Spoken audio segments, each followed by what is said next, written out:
I thought I was going to down that bridge. I thought I saw death. And somehow, maybe God Almighty kept me here to continue to find a way to get in the way and get in good trouble.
Not just, you have to do something.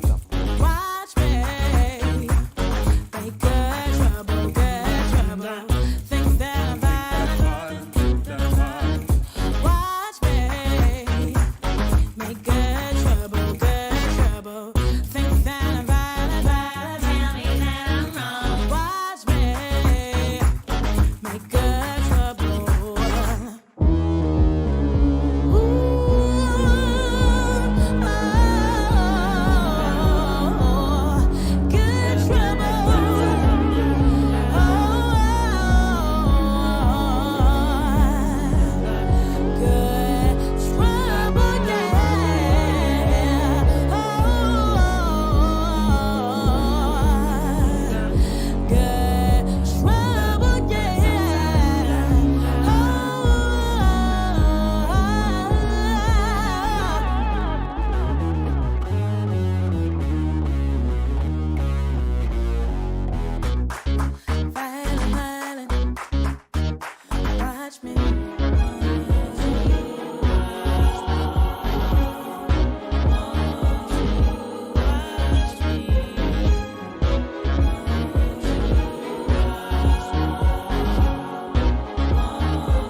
call to all of those who lead to use your power now to help others see that all of God's children deserve to breathe. So we ain't gonna stop till people are free. Oh, we ain't gonna stop till people are free.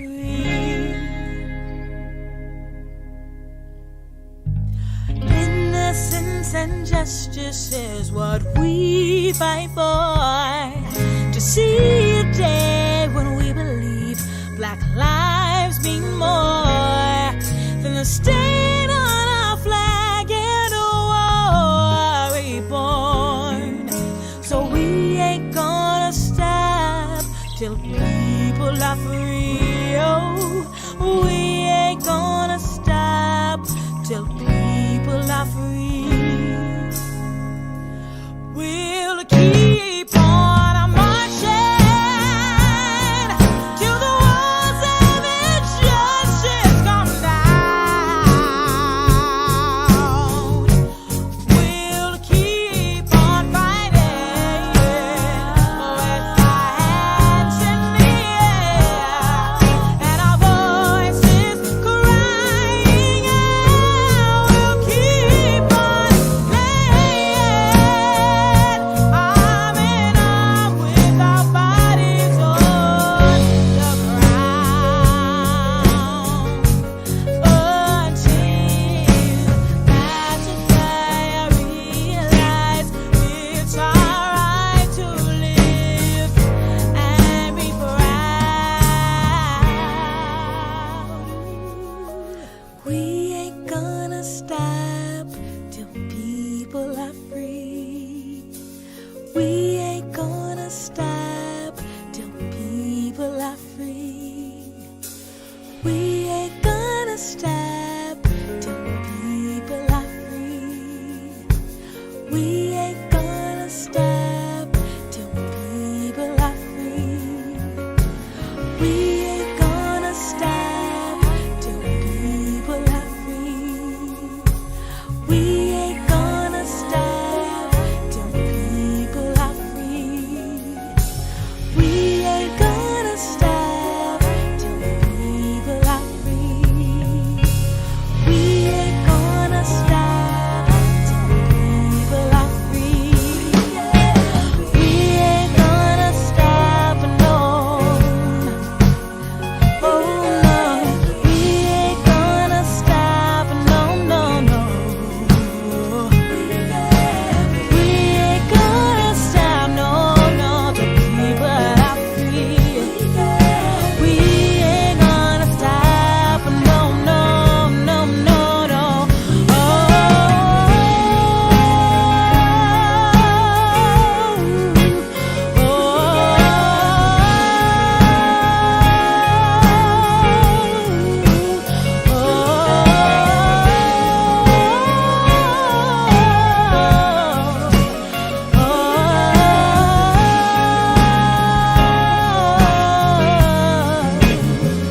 No, no, we ain't gonna stop, no, no, no.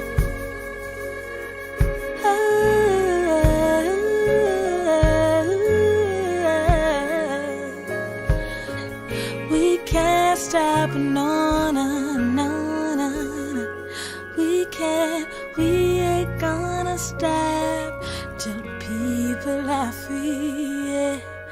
We ain't gonna stop till people are free. We ain't gonna stop till people are free. We ain't gonna stop till people are free. We ain't gonna stop, no.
Greetings, everyone.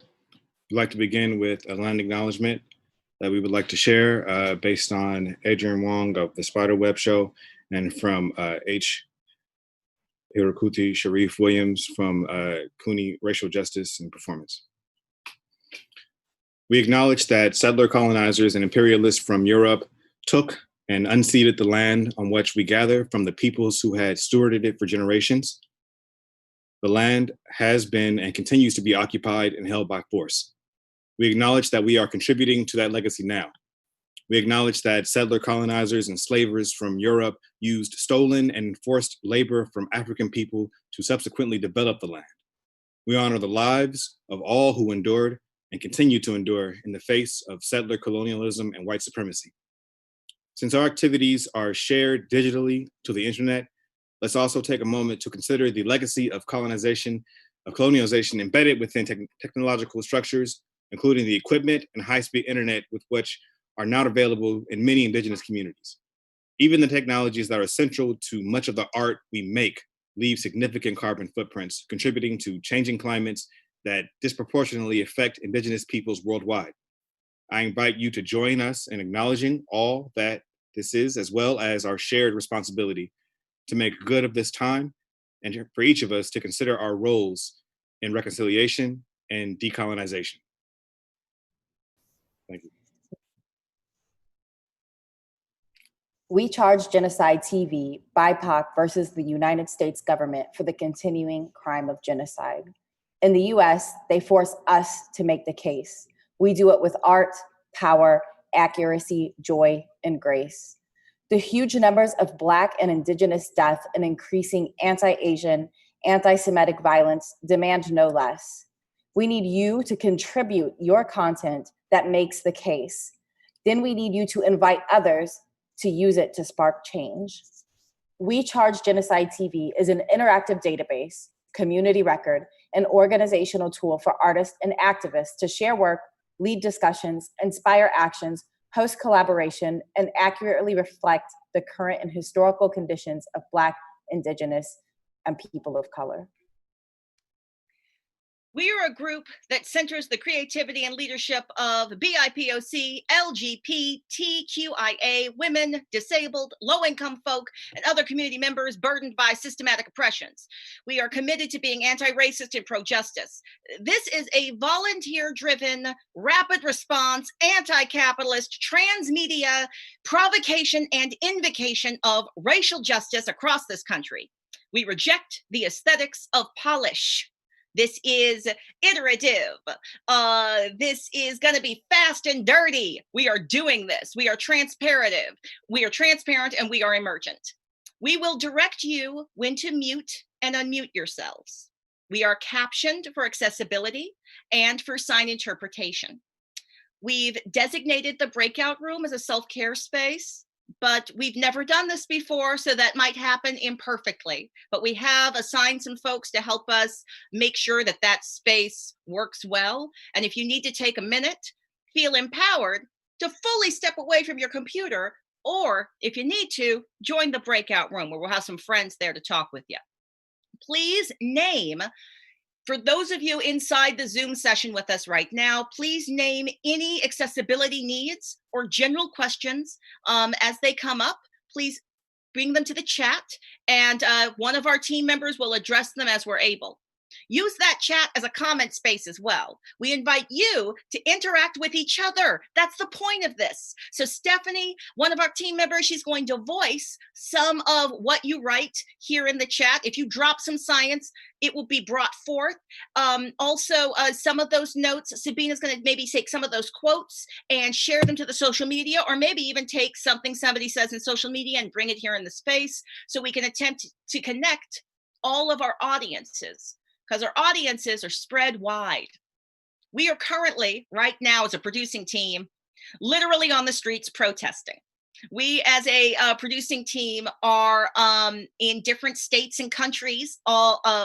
We've got audience members audiencing from Facebook, audience members audiencing from YouTube, audience members audiencing from the main space, We Charge Genocide TV, and audience members audiencing from Northwest Arts Streaming Hub. Big, gigantic thanks to Northwest Arts Streaming Hub for all of their support in our live stream today. I will also acknowledge that in terms of crediting people in this live video experience, we will be doing that highly imperfectly. So we're empowering all of us to credit ourselves, shout out our own work, and also acknowledging that later on we will, in text form, be making sure that there are links and credits for all performers who participate in this. We are doing this in order to get some buzz and get people excited and impassioned about this topic. We're inviting you now to listen and get inspired. And then we're inviting you to contribute to the main site. The performative score is you contribute to the site, and then you invite others to take your contributions and use them to create further performances of justice.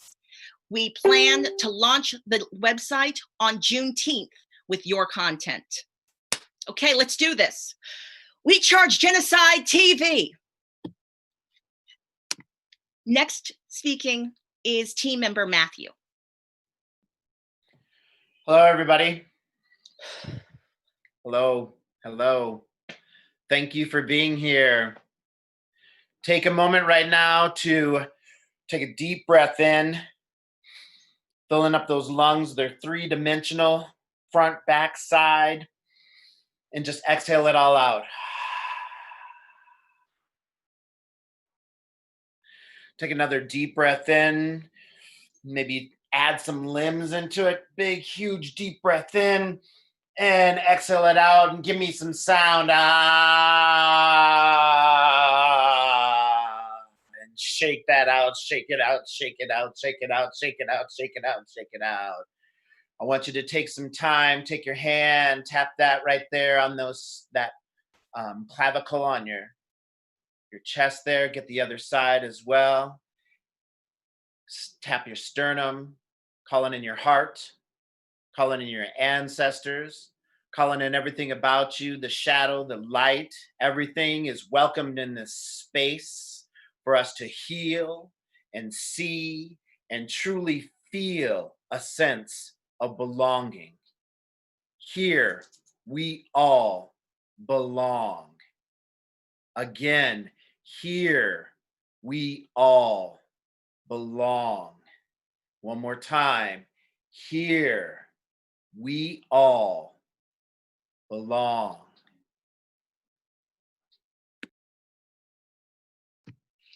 Thank you. Thank you. Thank you for that moment, Matthew. We started with music on purpose. I would like to pass the microphone to one of the artists that provided some of the music we listened to before we entered the space. Moja Stokely, are you here in the house? I am. Brilliant. Please unmic yourself and share a few words about the piece and also the fundraiser you were doing with the song, which was really awesome. Sure. My name is Mojdeh Stokely again. I'm in a group called Radiant Devices. I'm the sort of content, like vision lead. So regardless of what happens musically, which I do think is brilliant with my collaborator, I usually set the tone in terms of the stories that are being told and so forth.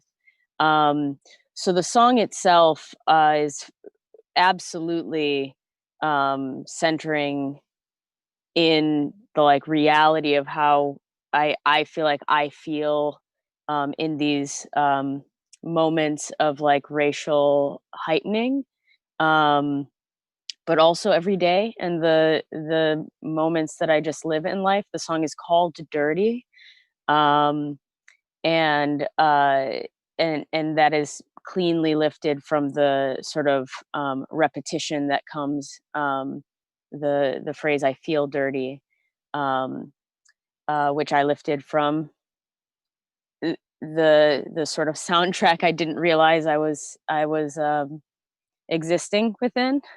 The song explores not just how I experience the world as a Black person, but also the way that I experience the world intersectionally as a female-born person.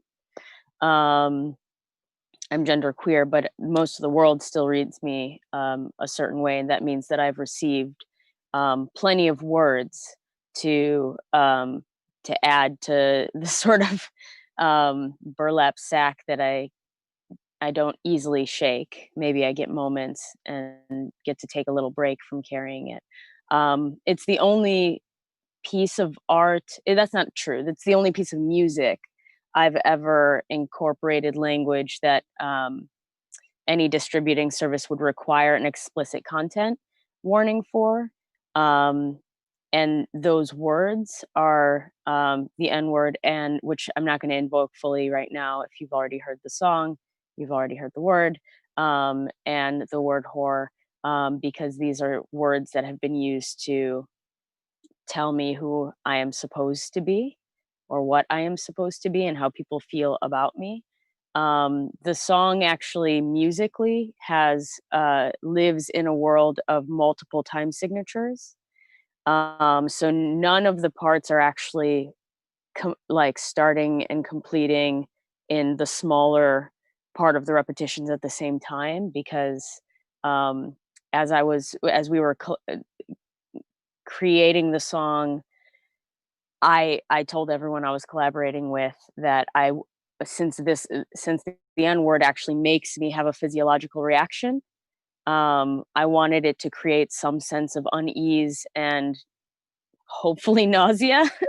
I don't know if everyone experiences that to that degree, but I wanted some sense of like the way that high cortisol pushes like the pumping of your heart, but then also if things are sort of cycling and you can't control what is around you and what is happening around you and what comes to you, that things are sort of not aligning with the song.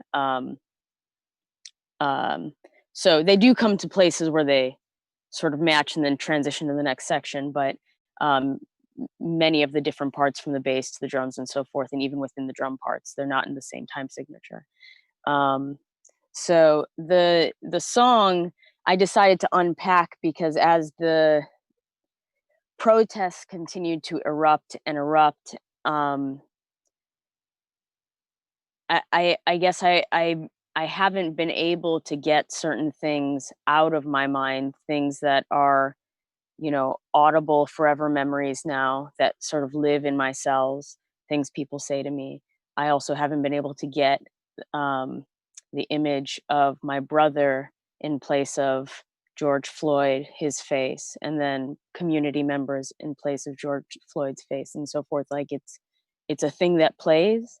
And so I kept coming back to this song because I had, it's not quite buried, but it's not upfront either, because I kind of feel like we can't hear ourselves sometimes say, like, we need to get out of here, we need to run, we need to move. Because we're busy surviving most of the time. We're busy trying to figure out how we, build generational wealth out of no generational wealth, or receding generational wealth in our case, and so forth. So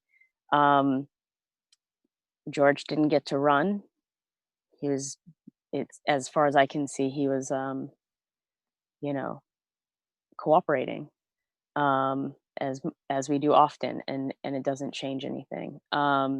So I chose to unpack this song as it was a song that I thought would alienate our band from our audience, which is majority white for whatever reason, maybe just because of the places that are willing to have us perform, art rock with very odd objects and so forth. But it didn't, and that surprised me. And so in this cycle of Black Lives Matter resurging, I wanted to bring it back to the front, because when we first released this song, live, I really anticipated that the white folks would just leave, but it's actually one piece of art that has actually kept people from migrating within a space, like people are arrested and they stop moving. And so I unpacked it. I'm selling the album that it's a part of on our band's Bandcamp to fundraise for an organization I just launched. We're doing COVID relief for Black and Indigenous communities mostly, but other low income brown communities as well. We're also redistributing technology for those cut off from school right now. We're also trying to get legal information to protesters and so forth. We have a lot going on, and we just picked up a one fiscal sponsor that's temporary. We're looking for a long-term fiscal sponsor. But that project is called Social Practice Labs, plural, Social Practice Labs. So just at Social Practice Labs on Facebook and Instagram, if you want to get in touch. I'm at the Mojde, MOJD as in delightful, E as in excellent, H as in happy. Thank you for letting me have a little bit of space and platform. Thank you for listening to my art.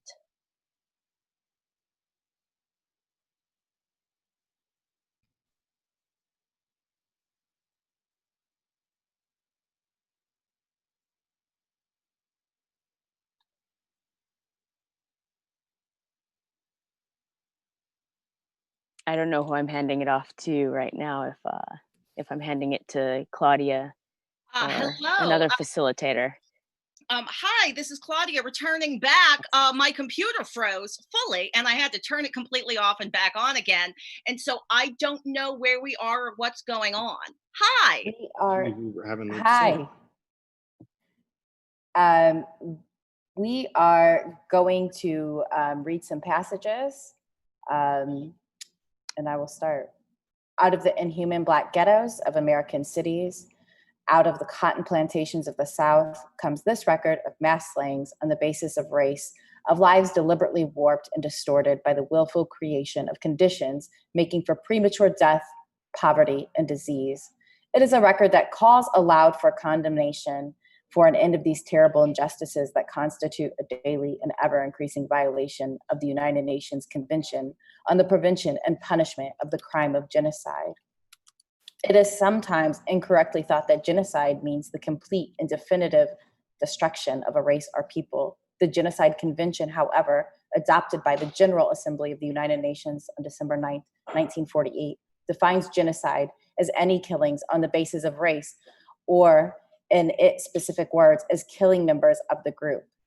Any intent to destroy in whole or in part a national, racial, ethnic, or religious group is genocide, according to the convention. Thus, the convention states, causing serious bodily or mental harm to members of the group is genocide, as well as killing members of the group. We maintain, therefore, that the oppressed Negro citizens of the United States, segregated, discriminated against, and long the target of violence, suffer from genocide as a result of the consistent, conscious, unified policies of every branch of government.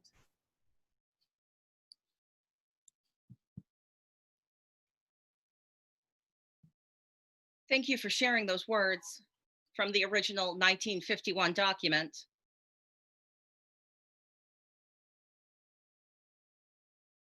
We would like to take a moment now to share a video from, it was a collaboration that was done through ACT and BayCat with the Every 28 Hours plays.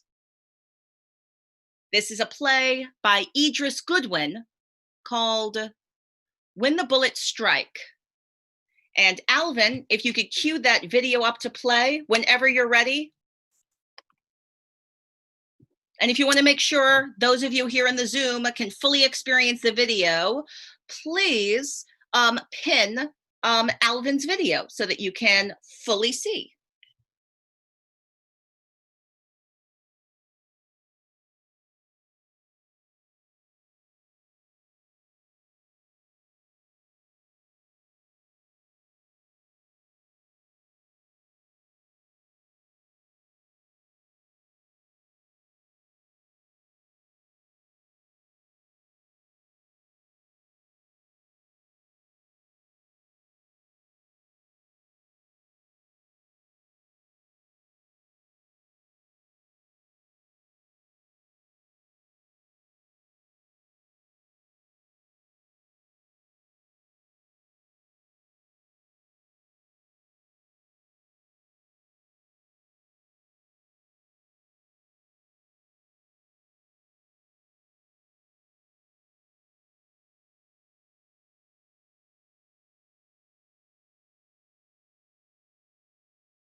young men and women. We have outrun them far too much, became far too acquainted with their backs. We have outnumbered them as many as 41 to 1. We were made to ensure their safety, but are far too often ending up in the wrong hands. Even the hands of those supposedly trained in how to use us properly. We were made to take down the guilty, but we're ending up too much inside innocent skin. So until this is sorted, we are hereby indefinitely on strike. Try talking it out instead. Signed, The bullets. The bullets. the bullets. The bullets.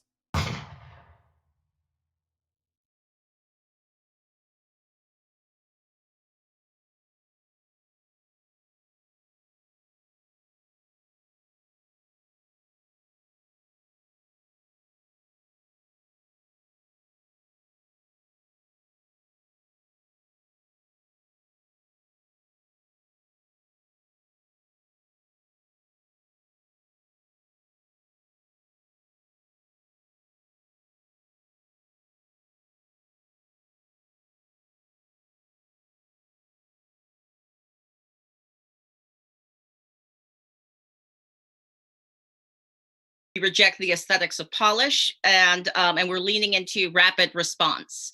Oftentimes, the aesthetics of polish stop you from taking action because you don't want to do something unless it's going to look right. You don't want to do something unless it's going to be perfect. We shouldn't do anything unless we know the exact right thing to do. And that's not how we're doing that. We're acting, and we're acting now. I'm hoping you can hold the contribution that Alice just gave us, the provocative contribution. I'd love for you to hold it in your head and your heart, not only for the rest of this conversation, but for the rest of your lives. Now, I recognize we just had a technical issue where the film actually showed. So the film was shown. I believe the film was shown to our audience. Yay. Our next moment, there's a contribution from a dancer, Antoine Hunter. If Antoine Hunter is in the house, I would love for Antoine to drop into the chat and let us know. So that would be Antoine Hunter on deck. And in the meantime, I would like to share just a little historical context around the We Charge Genocide original 1951 document. And I'm making eye contact with my team member, Rebecca Jackson, just to make sure that when I was offline, I'm not repeating things that were already said. Or I'm seeing a smile, I feel like I'm on the right path, and I'm sure someone will interrupt me if I am repeating things that have already been shared real fast while we're waiting to hear from our dancer on deck. In 1951, artist Paul Robeson and activist William L. Patterson delivered to the United Nations a petition titled, "We Charge Genocide, the Crime of Government Against the Negro People." The petition, created with the Civil Rights Congress with a preface from Ossie Davis, demonstrated that the government of the United States was in violation of the UN Genocide Convention. The Genocide Convention defined genocide as acts committed to destroy, in whole or in part, a national, ethnic, or religious group, which included killing members of the group, causing serious bodily or mental harm to members of the group, and or deliberately inflicting on the group conditions of life calculated to bring about its physical destruction in whole or in part. In the aftermath of the Holocaust, the Convention of the Prevention and Punishment of the Genocide were adopted in 1948. We Charge Genocide 1951 charged that under the legal rubric laid out by the United Nations, the United States, which failed to enforce its own constitution, must be punished under international law for its genocidal acts against African Americans. So that's a little of what inspired this project. I would love to do a quick pivot in our script. So this is me surprising everyone in this moment and suggest that we get even more history. And I hand the microphone back to Rebecca Jackson, and perhaps you could speak with Dr. Nee Coker and just give us a little more of that history, because I know that I just gave us a quick summation, but I would love to maybe get some more depth on that. So here is the microphone to you. Thank you. Absolutely. Thank you for joining us. Once again, this is Dr. Nee Coker from San Diego State University. my go-to when asking any questions about the history that we so vitally need, Black history, the history of genocide against the people of color. Could you start by maybe briefly contextualizing the use of genocide in capitalist expansion? Yeah, thank you so much, Rebecca. I'm really proud of and really honored to be part of this. First of all, I mean, I just want to say this is so touching in the sense that you wonder when this will all end. Basically, this is a cyclical thing that seems to go on and on and on, and it gets to a point you get tired and you can't give up. But when you look at the genocidal aspects that are genocidal tactics that have been used against people of color, it's universally exhausting. I mean, you look at the genocidal aspects that have been used on people of African descent from their days on the continent. That genocidal context still goes on today. I mean, not too long ago, we were hearing about the experiments being carried out in Africa through vaccination. That genocidal context happened to the native peoples of this land, where we no longer could find a lot of native peoples, or where native peoples are ridden with diseases. We all know about how the poxes were spread to native peoples around the world. Now we're beginning to read a lot of literature that tells us that even the coronavirus that, had ravaged our lives for the last months was actually genocidally targeted at people of color. Basically, we're the ones who are suffering most from it. I still suspect we'll be reading more and learning more as the years roll by and time goes on. I mean, we talk about HIV, and now people are confessing that these were actually manufactured in labs in South Africa. I mean, this whole genocidal thing with Aboriginal people in Australia pushed off, completely tried to get rid of people just to take over their own land. And then as you look at little young brothers and sisters and people of color, or people of all persuasions, really offended at the death, at the killing, the massacre that's going on. It just concerns me that people seem to be more concerned about buildings and things than they are concerned about lives that have been taken. So we've survived. We've survived this long, we've survived this hard, and we're not going anyplace. And the fact of the matter is that this is another test in time. This is another test in time that we will pass. This is another test in time that we will fulfill. This is another test in time that will continue to show that, our dominance as a people, our strength as a people will not be diluted. And more, what it even begins to, what is being presented to us right now, you watch the TV screens across the nation, is that now even children of the descent of Europeans are beginning to understand that what their own ancestors had done is unconscionable. That is why you begin to see a majority of them in the movement and in the process, because their own children are saying, no, this is too much. We're not going to live with this. You're not going to deprive us of our own humanity. W.B. Du Bois in 1903 in The Souls of Black Folk, he said something very critical in 1903, for a man to write in 1903 that the problem of the United States going forward is going to be the problem of the color line. He said that in 1903.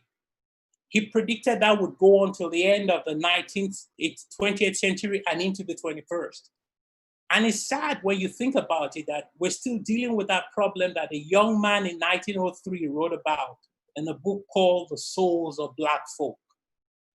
So I thank you so much for giving me this platform to share this with you, to listen to you, to join you in this edification of who we are as a people. Because what you're doing right now is not just for people of color. That's a deep irony. What you're doing right now is you're trying to help those people who are oppressors to hand them their own humanity. to teach them to understand their own humanity, to capture their own humanity, to give their own children their own humanity so that they understand what it is to be human and to be in touch with what it is to be human. And it is only when you're human that you could relate to other humans. So the world thanks you. And, you know, it's strange, but in many, many ways, what you do right now is going to resonate for years and years to come, because this is a struggle that's not going to end.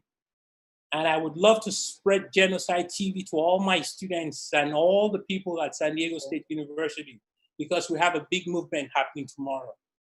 Perfect. Please do. Yes. Thank you. Okay, just one closing word, and we're going to move on. But do you, because your intersection of revolution and art, what would you say is the duty of the artist during this time? At this time, the duty of the artist is continue to do your art and tell the truth.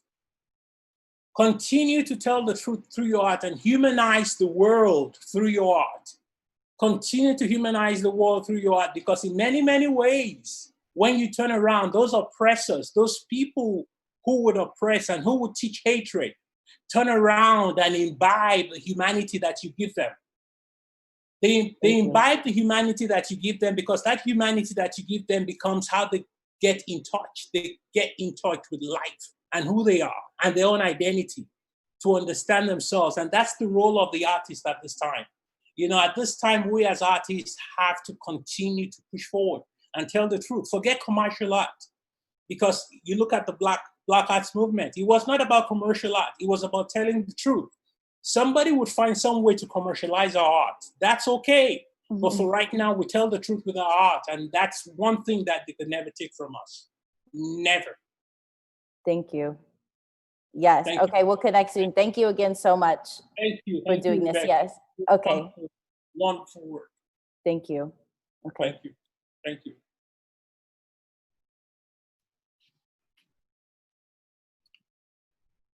Thank you so much. Hi, everybody. My name is Bruce Lemon, and I have an offering for you. It's a piece called 4 Minutes of Hate. And it was originally written for an event called Shades of Hate, Then, Now, and Tomorrow. And it was an evening exploring the history of hate crimes and hate speech here in California. And I took it as a moment to investigate my own hate, the hate that has grown inside of me, and what are the possible sources. And over this weekend, especially, being that I'm born and raised in Watts, it's also where I reside right now. This is a community that has erupted in flames twice because of police brutality in our recent history. One of which I was around for. I was 7 years old in '92 when the riots happened. And yesterday, when I saw that semi truck burn through that crowd on the freeway, I couldn't help but think about when Reginald Denny was pulled out of his truck here in Los Angeles, and the chaos that followed after that as well, in the wake of the Rodney King verdict, where the police that brutalized him were let off scot-free. I remember watching the Church's Chicken burn down on the TV. No, Pioneer Chicken burn down on the TV, and then opening my curtain and watching it burn down outside my window. And those lots where that chicken place was remained empty for at least a decade. And now has been built up as a title loan place, which is another business that ravages our communities. So those wounds don't close. And it's not until now that I realize what growing up around that, in that, and during that has done to me, has brewed within me. And this piece is the beginnings of an internal investigation into my own hate and where it comes from. So thank you, and I will now share my screen.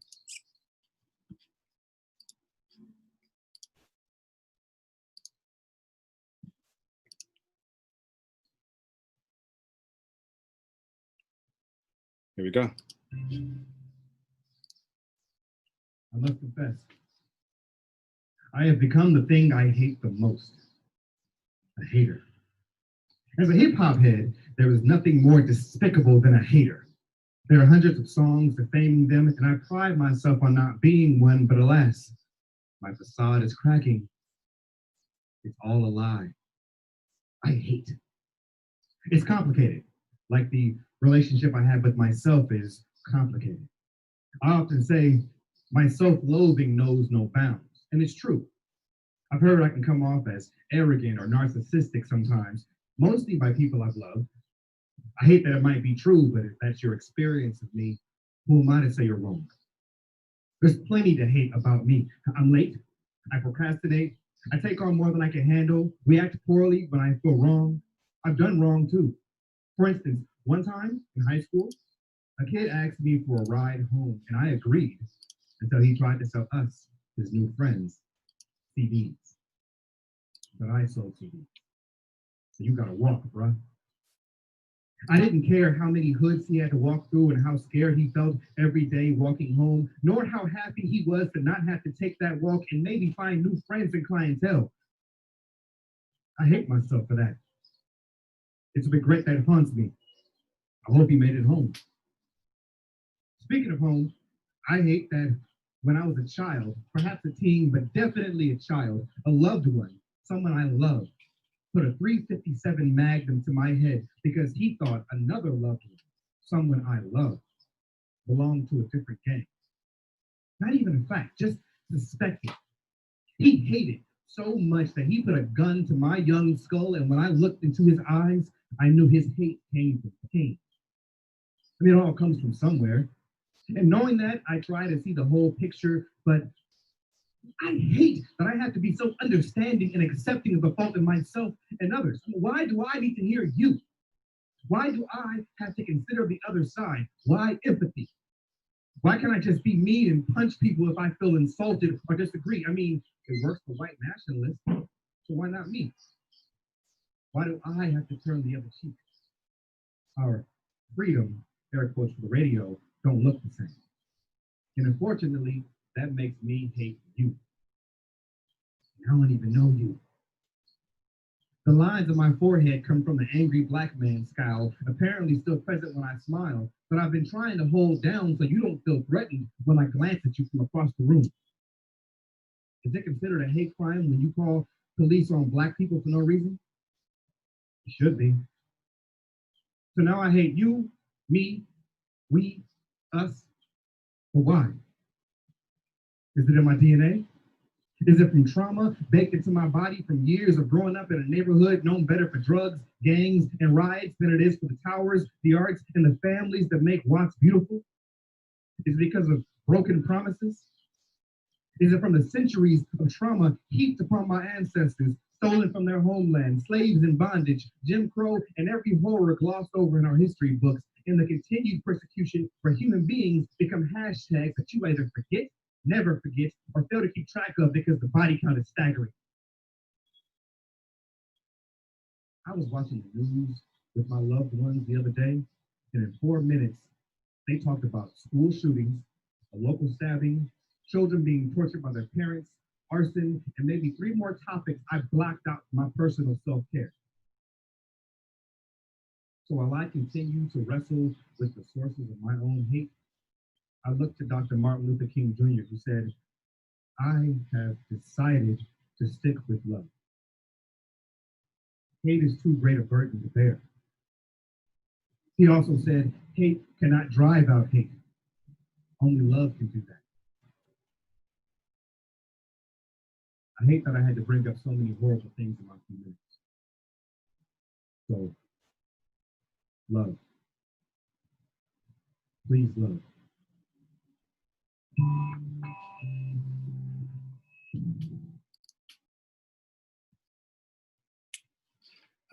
Thank you. Thank you. Thank you, thank you, thank you, Bruce. Lots of affirmation and love. Yes, I'm seeing snaps. I am seeing emoticon hand claps. Thank you. Lots of love up in the chat. I'm realizing that the flow of things, I want to make sure we're not going to lose the ability to have amplified chat comments. And we have chatting happening in multiple spaces.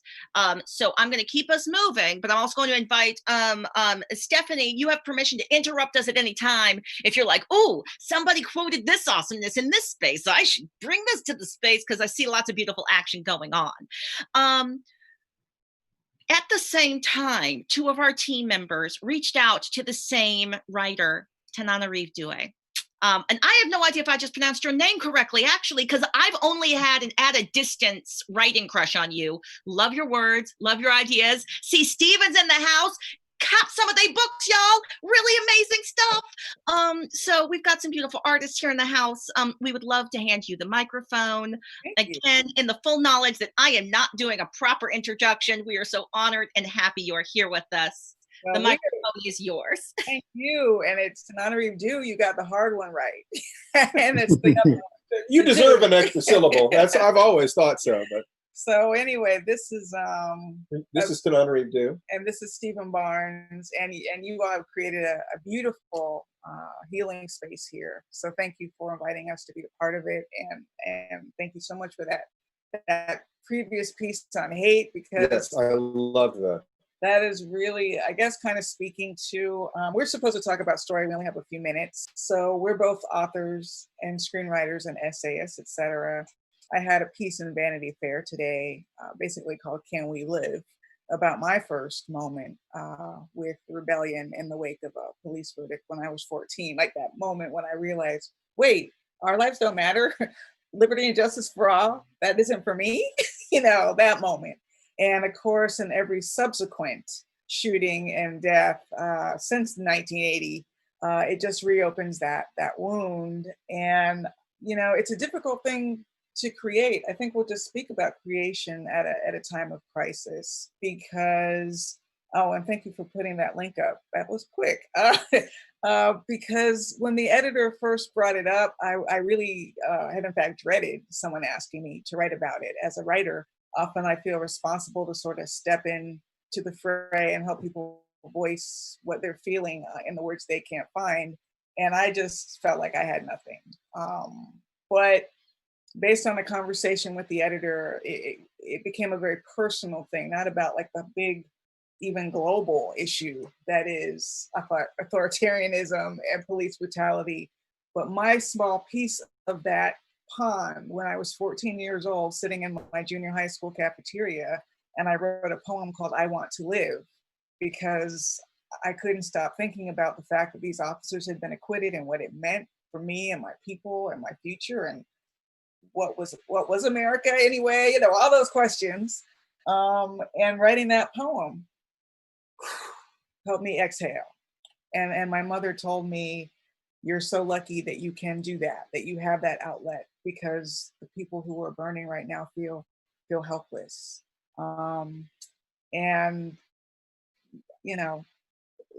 My mother once told me I went to jail so you wouldn't have to, and I've tried to live by that credo. But the older I get, the more I see, I wonder, because and I bless you all who are going out in the streets. I grew up on protests. I am very protest averse as an adult because I'm creaky now. I'm older, and I feel like a hard yank on the arm, even from a police officer, might leave me with a chronic injury. And I just, I'm afraid. But the more it escalates and the worse it gets, the more I feel that cry to stand with people. So who knows? Who knows whether I'll get arrested one day or not. But in the meantime, my art is protest. So, and helping to voice pain for people who are either experiencing it or just trying to understand what's going on. That has been helpful for me. And also through my fiction. I have just finished my novel during the pandemic called The Reformatory, and there were many times I wanted to quit. What kept me going was all of these police cases, because it's set in 1950 in Florida about the Dozier School for Boys, which is where Colson Whitehead's novel was also based.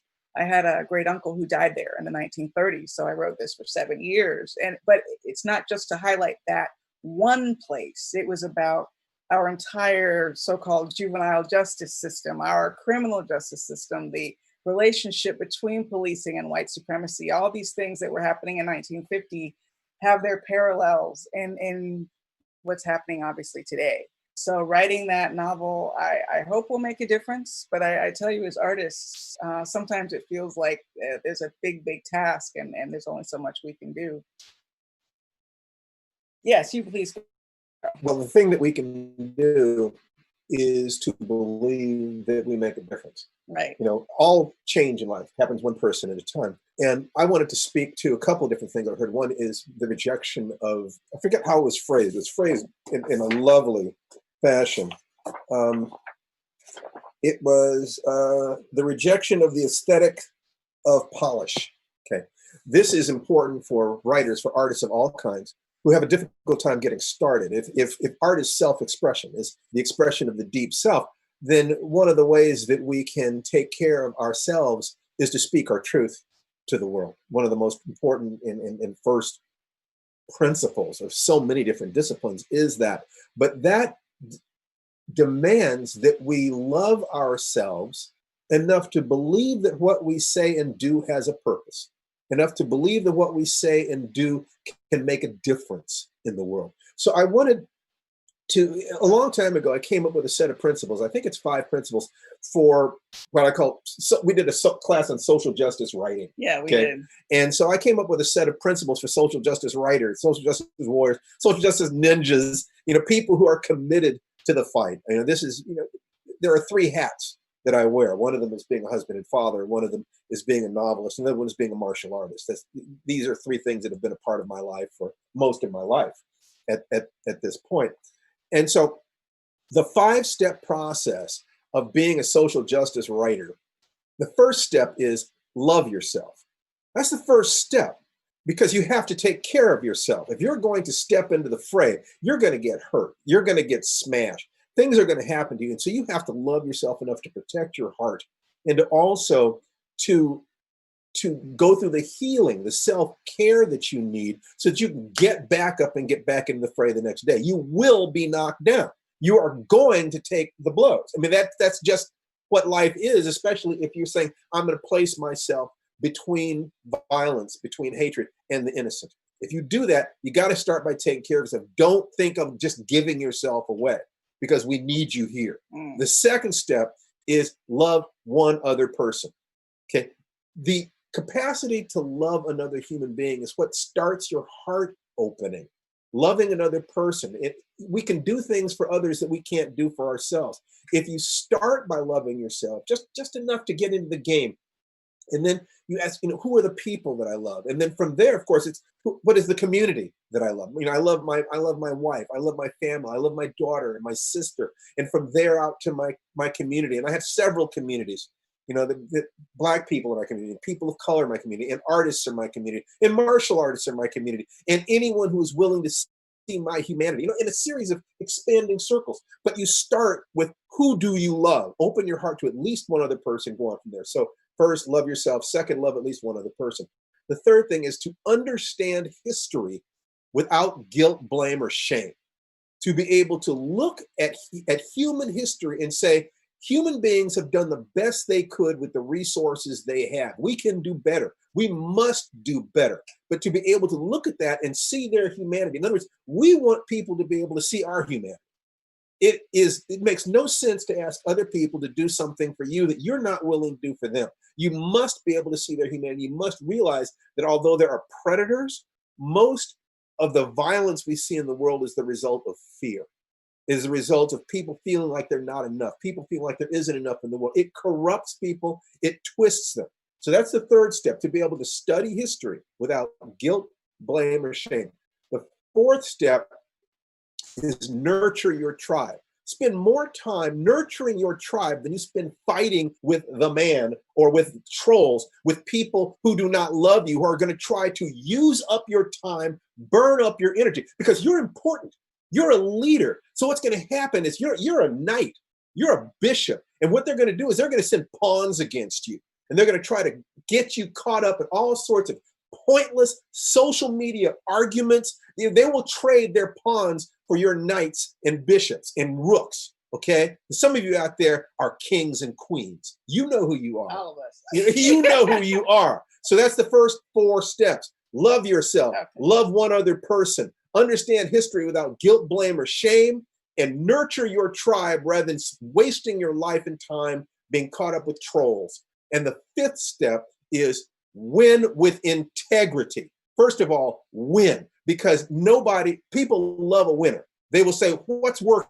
You know, what is the direction I can move in to feel more pleasure than pain? Show people that you are moving through life with integrity, with joy, that you have a purpose, and you become a leader. That's what everybody wants. But also understand that you can't just win the war. You also have to win the peace. Be fair, be honest, be as kind as people let you be. But remember, if you start by loving yourself, you're going to protect yourself. Trust me, you're going to protect yourself. I'm not speaking like a Pollyanna here. You're talking to somebody who spent 50 years studying how to kill people.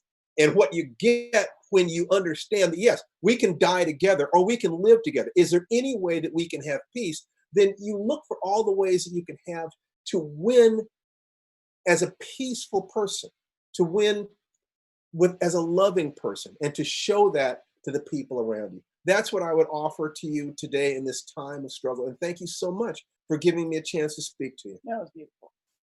All right. Thank you. Thank you so much.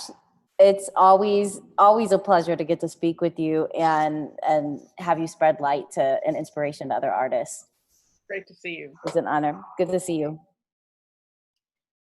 So we are going to jump to a group reading session, and I am going to share my screen with you. And as a group, I want us to read passages from the text. This is once again from the original 1951 text, the petition to the United States, or to the UN against the United States. We charge genocide. And so I want everybody present to join in. So everybody just to take a sentence. So if we can just go and have people jump in. I'm going to share my screen right now. Thank you, Rebecca. And as you're sharing your screen, I'm just going to lean in and acknowledge the imperfectness of the Zoom platform as a accessibility tool. We found out that when we share our screen, it messes up the sign interpreter box, and we don't have a good fix for it in real time. So we're acknowledging the imperfect accessibility in this moment as we read and share this text together.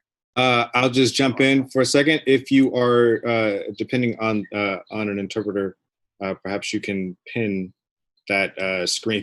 If you're in the chat with us, you can pin that video and do side by side, so you can have both of them. All right, the microphone is back to you, Rebecca. Thank you. Of course. Let's see.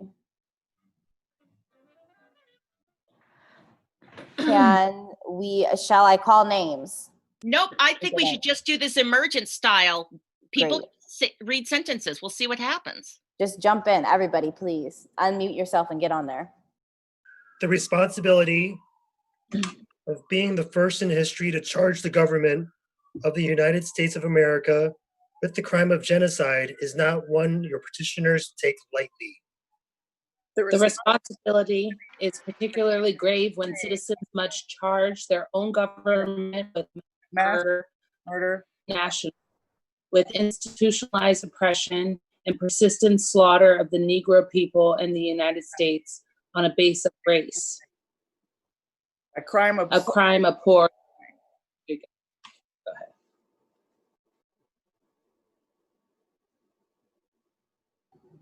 That was a long sentence. Crime abhorred by mankind and prohibited by the conscience of the world as expressed in the Convention on the Prevention and Punishment of the Crime of Genocide adopted by the General Assembly of the United Nations on December 9th, 1948. But if the responsibility of your petitioners is great, it is dwarfed by the responsibility of those guilty of the crime we charge. Seldom in human annals has so iniquitous a conspiracy been so gilded with the trappings of respectability. Seldom has mass murder on the score of race been so sanctified by law, so justified by those who demand free elections abroad, even as they kill their fellow citizens who demand free elections at home. Never have so many individuals been so ruthlessly destroyed amid many tributes to the sacredness of the individual. The distinctive trait of this genocide is a cant that mouths aphorisms of Anglo-Saxon jurisprudence even as it kills. Woo! Woohoo! Thank Oh my goodness, y'all. You know, they say the revolution will not be televised, and I feel like that's making a reference to commercial broadcast. And I go, if we have our own channels and our own voice, this is part of the revolution. Thank you. I'd like to welcome Antoine Hunter to the space. And before we have Antoine Hunter grace us with a little bit of movement and awesomeness, I would like to take a quick moment and say thank you to all of our collaborators who encouraged us. And I'm going to encourage Alvin to get the fundraising slide ready. Thank you to all of our collaborators that encouraged us to, despite our anti-capitalist centering, realize that we'd actually spent money to produce this.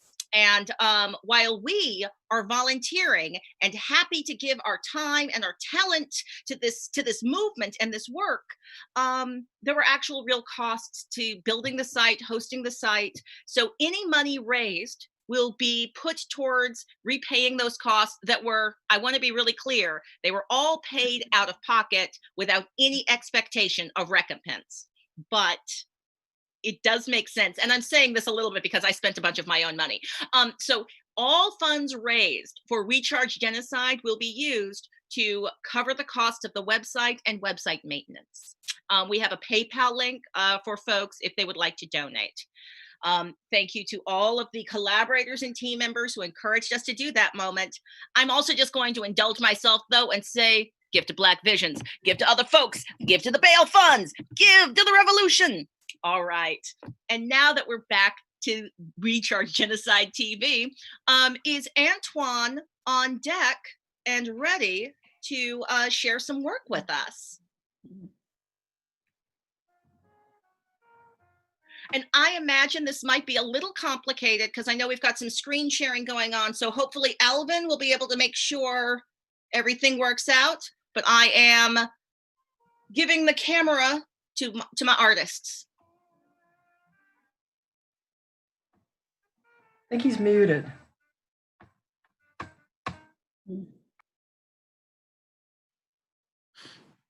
Can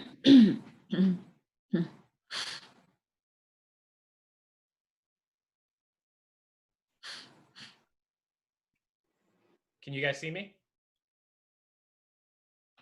Yes.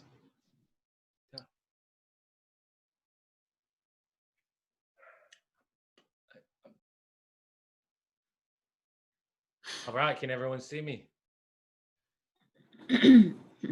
Yes, we have eyes on you.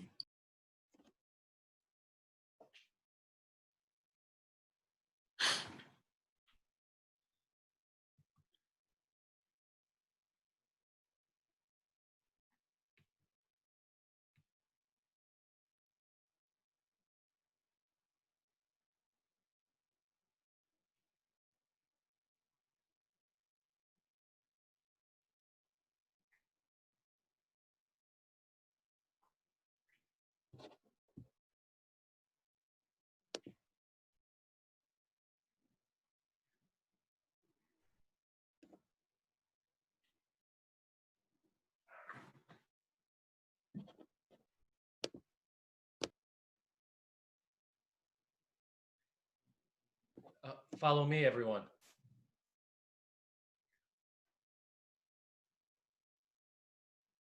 You lead. So everyone go ahead. Join me.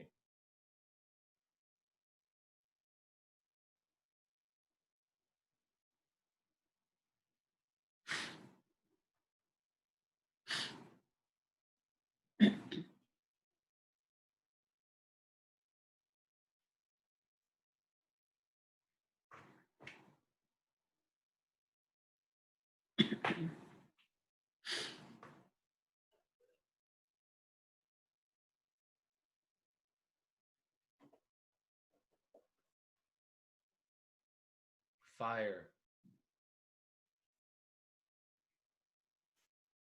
water, wind,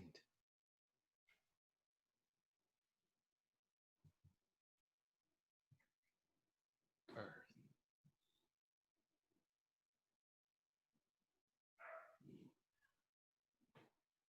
Breathe with me.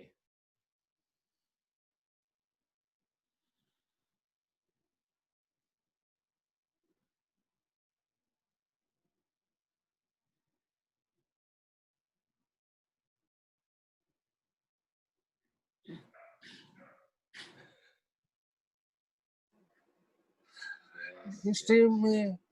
Can everyone see me? Water, That was a sound from fire, water, wind, and earth. everything you feel. That's everything you feel. And it's the unity.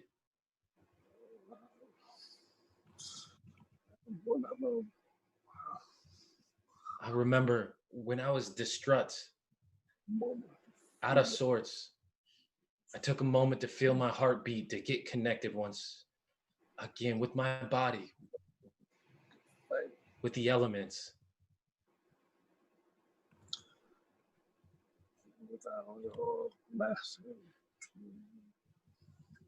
Do you bless you? Thank you.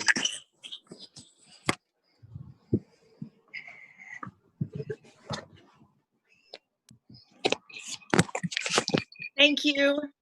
Thank you. Thank you. Thank you so much, Antoine. Wow, you know, it's hard to be a host when you're experiencing the moments. I'm like, whoo. Thank you. I needed that moment of breath. My friends, I did not do a beautiful, thorough job of introducing anyone in this experience that we're having. Antoine is a Bay Area native. Purple Fire Crow is another name that Mr. Antoine Hunter is known as. He is an award-winning African Indigenous, deaf, disabled, two-spirit producer, choreographer, film theater actor, dancer, director, instructor, model, poet, speaker, mentor, and deaf advocate, as well as being the founder and artistic director of Urban Jazz Dance. Thank you so much for your contributions to We Charge Genocide TV. Deeply appreciated. Is Dialect in the house? And I got to do a shout out for Dialect, who is in New York City right now doing double duty. I believe emceeing some events as well as joining us here in the house. He's been here since the sound check. Dialect, you here? Peace, peace, peace, peace. I'm here. Yo, I'm sorry. I got this feeling I need to get off. It's got this beat is beating in my chest. I don't got a beat, but these things are beating me to death. You were talking about how we got to strive instead of saying alive. We fight to survive. That's why the revolution is going to be live, because it's theater. Theater is like TV, but nearer. It's the artifice that allows us to see clearer. Now, I'm sorry. Sometimes I might be blocking my blessings. Spitting a freestyle here because this really is messy. The way that I've been feeling, I'm here with my emotions, and I'm really hoping that we can do more than just hoping, because hope and change don't mean the same thing. That's why we must make sure that normal is rearranged. The definition often caught up in dictionaries. That's the thing that is really revolutionary, taking things and freezing them when we actually will be needing them, when we know the definitions change whenever we be speaking them, every word. That's why we cannot conserve. We must be more liberal in thought, and our work must be spread around like leaves and like trees. And I need y'all to understand that it's more than just a sea. It's a through line of infamy of oppression that has gotten us in here. It's not singular transgressions. And I want all of us to see if we can drop some ideas so we can make a few things more clear. See, me, I will give something for y'all that's easy to understand, even for folks who think slow. You see, the model of America was all born from Jim Crow. The way that we built all of our types of oppression is all remaining from the same type of progression. That's why whenever we look at these things in mind, we always talk about black, because the black-white paradigm is the thing that invented all of the oppression that we're living in. And I want to give you a quick selection. You see, I'm black and I'm Jewish. So that means that part of me is feeling like there's a movement where it used to be congruent, and there's a reason why. You see, the thing when I was talking about coming from Jim Crow, that's indeed not a lie. I want to tell y'all, and you know what, excuse me for kicking it in rhyme, but this is just something that I'm feeling like I needed to do at the time. But I will tell y'all folks about a little bit of prose. I got this book called Hitler's American Model. It hit me like the first time I got called a nigger and got hit in the head with a bottle. True story. It's a story about how the Jim Crow laws invented the way that they treated the folks when they locked them down in the Holocaust. And the cost of it was, well, not even the cost of it, but the thing that I wanted to talk about, which is really nasty, and I'm gonna drop the rhyme because I really can't give it a little bit of art or even the littlest bit because it's really nasty and it's disgusting, is that in Hitler's American Model, they talked about how Jim Crow was the basis of what the Nazis did to the Jews, to the Romani, to the gays, and all the other folks who were displaced and killed in the Holocaust. But they said that what they did in America was too much, and they didn't want to go as far. The worst part about this book, and it's not like I'm just completely losing all my rhyme and everything, I can't even say it like that to y'all, is that they said that they would be more humane in that they would kill the Jews, but they wouldn't keep them around as pets like the Americans do. And I want to ask y'all, in any artistic way, as we're building this idea of We Charge Genocide, I want y'all to share in your art in whatever way that means to you, whether that's a poem or whether that's a recipe or a dance or whatever. I want you to share a little bit more of that through line. If you can find something from your experience in your community, something that you've read, something that you've experienced that shows the through line of oppression, I would like y'all to add to that so we can create a big pile so that real can recognize real through all the lies, the bots, and the fakes. Because the real of it is when real recognize real, then we can weaponize real. Thanks, y'all.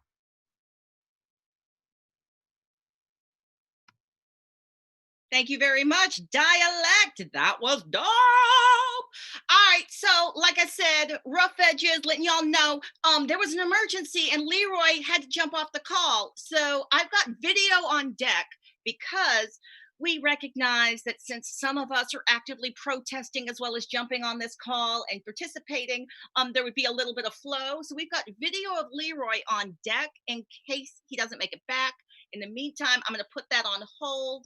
That was fire, solid knowledge. That's a comment from Bruce. Thank you. Let's take a quick pause and ask my colleagues, do we want to lift up, shout out any of the activity happening in our live, beautiful audience here in the Zoom and also out there in the world? Just going to pause for a moment, make space.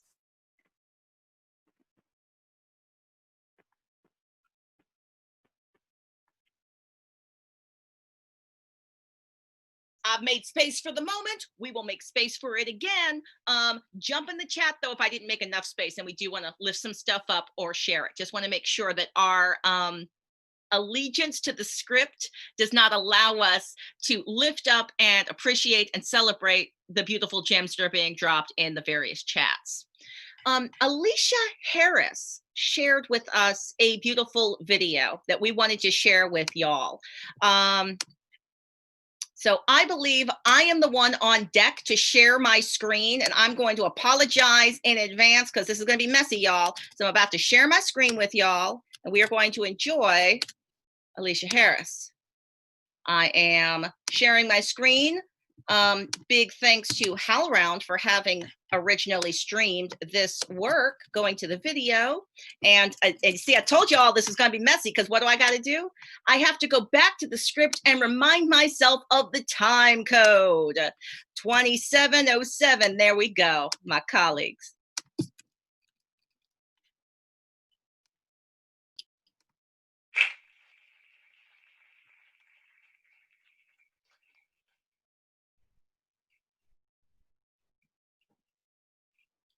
So, since they aimed at me in the SIP,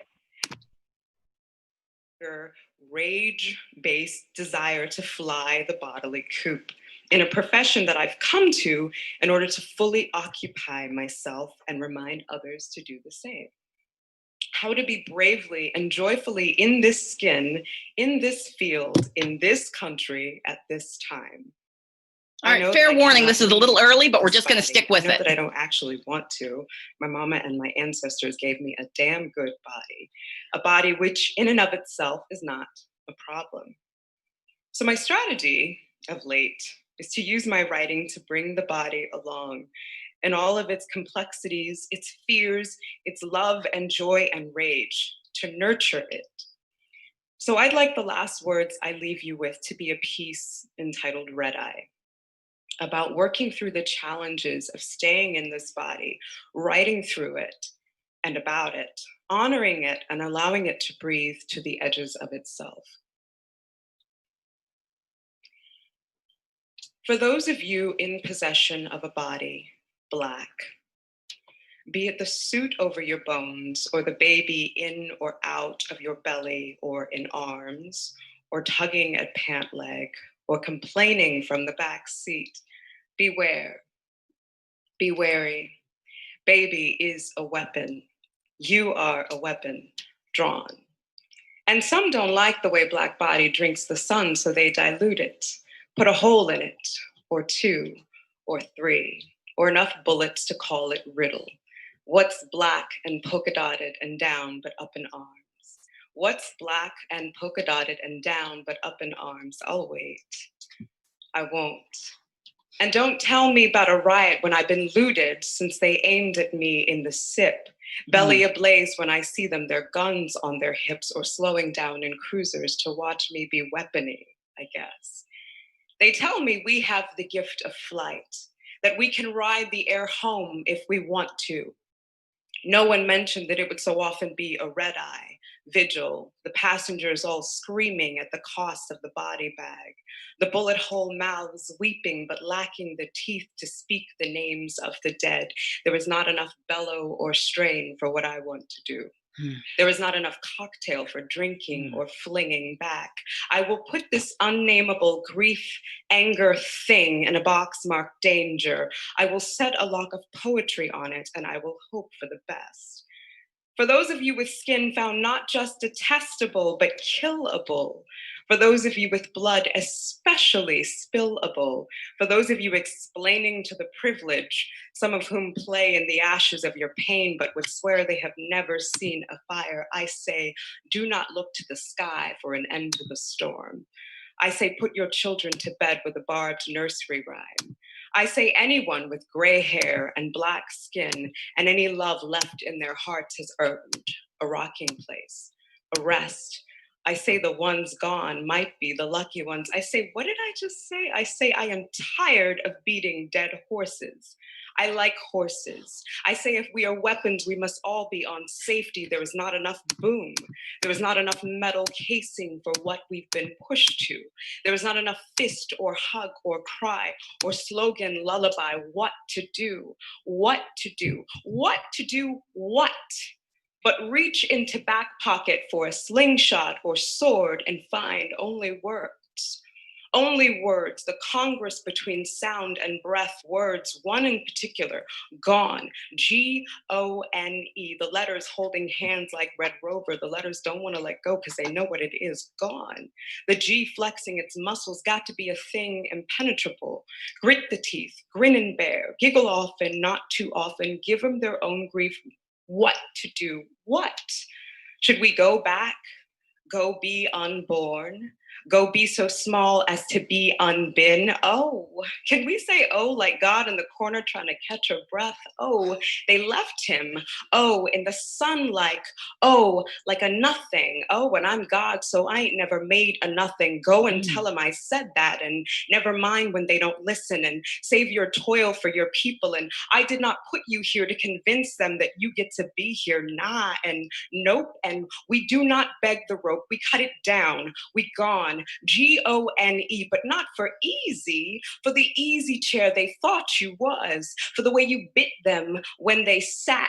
For black is not a color, but a hue, but a thing you wake up in the morning and do, but a shade for reminding the sun when it forgets, and the frat boy sons when they forget, and the old news when it forgets that you can hang a body from an unsuspecting tree.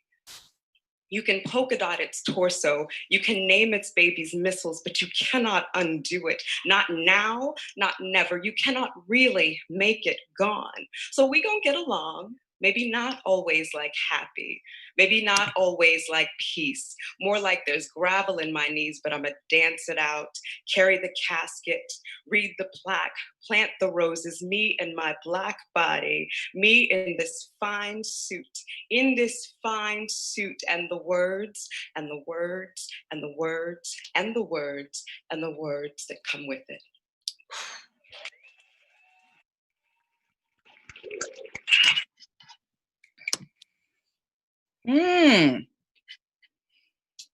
Oh, thank you, thank you, thank you to that thoughtful contribution.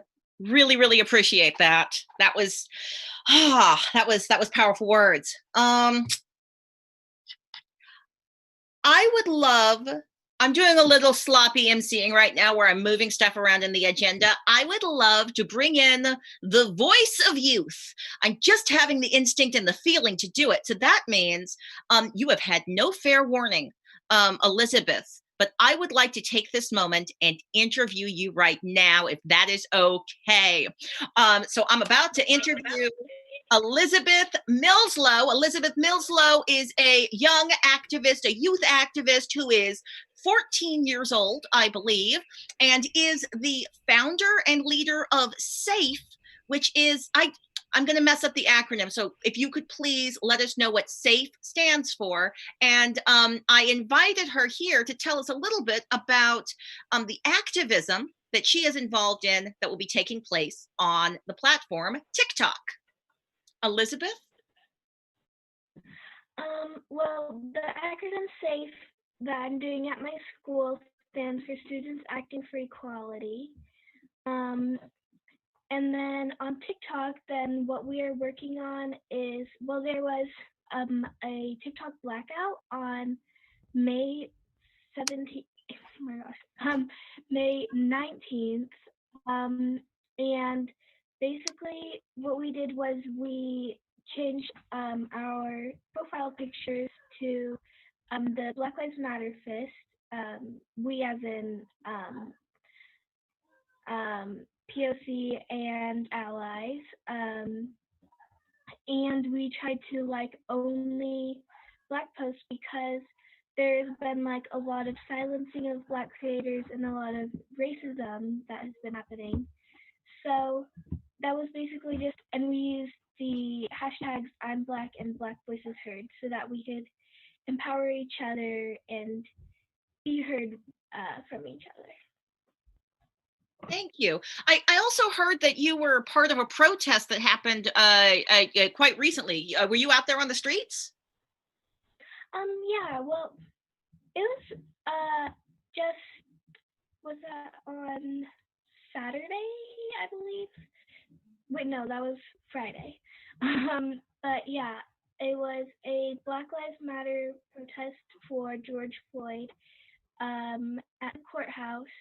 So we just stood out and we had our signs and we talked with each other and just, it was just a nice demonstration. Well, really appreciate you taking the time to come to our event and tell us a little bit about some of the youth activism that is taking place, not only online, but also in real life. Thank you so much for your time, Elizabeth. We really appreciate it. Thank you. We had another video on deck to share. But again, just want to make sure I'm making space. Is there anything to lift up? In fact, I'm going to actually do the real exercise of shutting up and really making space for Stephanie or Sabina or Maya, anyone in the house, to lift up anything they want to lift up from the comments from our beautiful crowd, because this is the odd experience of doing these digital productions. We're experiencing the equivalent of a crowd going, yeah, in the chat and in facial expression, which you, the audience, can't get. So I'm going to hush and let my fellow producers lift up our audience. Yeah, thanks, Claudia. This is Stephanie. Y'all, thank you so much again for joining. I apologize. I'm having a lot of technological issues right now, so I apologize for that. But I do want to highlight some, really great quotes, we have going on. I do want to say safe against students acting for equality, what we just had right here at the Elizabeth. So I'm really excited about that. Also to highlight, excuse me, our PayPal account. Again, please look at that. Again, this is to help maintain some of the things that we're doing. I love what Viviana said. They say the revolution will not be televised, but we have our own channels, which is very, very important. Also, something I do want to say is, let's see, again, I apologize, y'all, is on June 3rd, Rebecca, thank you so much. Look on the chat we have there. We have writing live on Wednesday, June 3rd at 6 p.m. Pacific time. We have Steve, he's going to be speaking on art in time of the pandemic using 2 short stories they wrote in 3 days each on commission. You can find the links there in our chat. Did I miss anything, Sabina or Maya?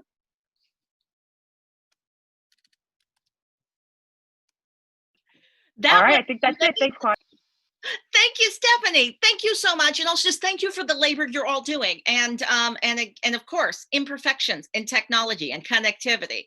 In the meantime, let's keep this channel going.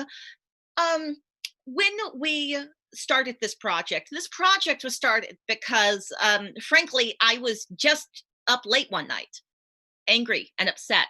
Perhaps I'd been listening to the Intersectionality podcast that Kimberly Crenshaw does, where I was listening to some statistics about my people dying at such high rates. Perhaps I was watching the news. Maybe I was on Twitter and I saw Trump say something horrific. All I know is that I started to say to myself, we charge genocide. This is genocide. This is genocide. And I called up a fellow producer, Tyrone. And I said, Tyrone, I don't know what I need to do in this moment. We need to produce something. Do we reproduce the every 28 hours plays? But they don't even seem enough. I feel like we need to be creating even more space for a larger conversation. And Tyrone, of course, immediately said yes. And We Charge Genocide TV was begun. Several weeks later, as we were looking at artists to potentially curate, I'm online and I see fellow activist and artist Tongo Eisen has created a curriculum named We Charge Genocide again. And I immediately contacted him and said, get out of my head. Why? Because the every 28 hours plays were titled off of the report that Tongo helped create. That report from Operation Ghetto Storm, I believe is the name. It was a report that said that every 28 hours, an African-American was extrajudicially murdered by an officer, vigilante, security official. And we, in that moment, many years ago, we almost named the project We Charge Genocide, but at that moment, we were like, the country is still treating this like it's a question. We have to name this the Every 28 Hours Plays Project. And now it is now time for Recharge Genocide. No more mincing words. We Charge Genocide. I'd like to hand the mic to fellow scholar, activist, poet, Tongo Eisen, who I believe is in the house.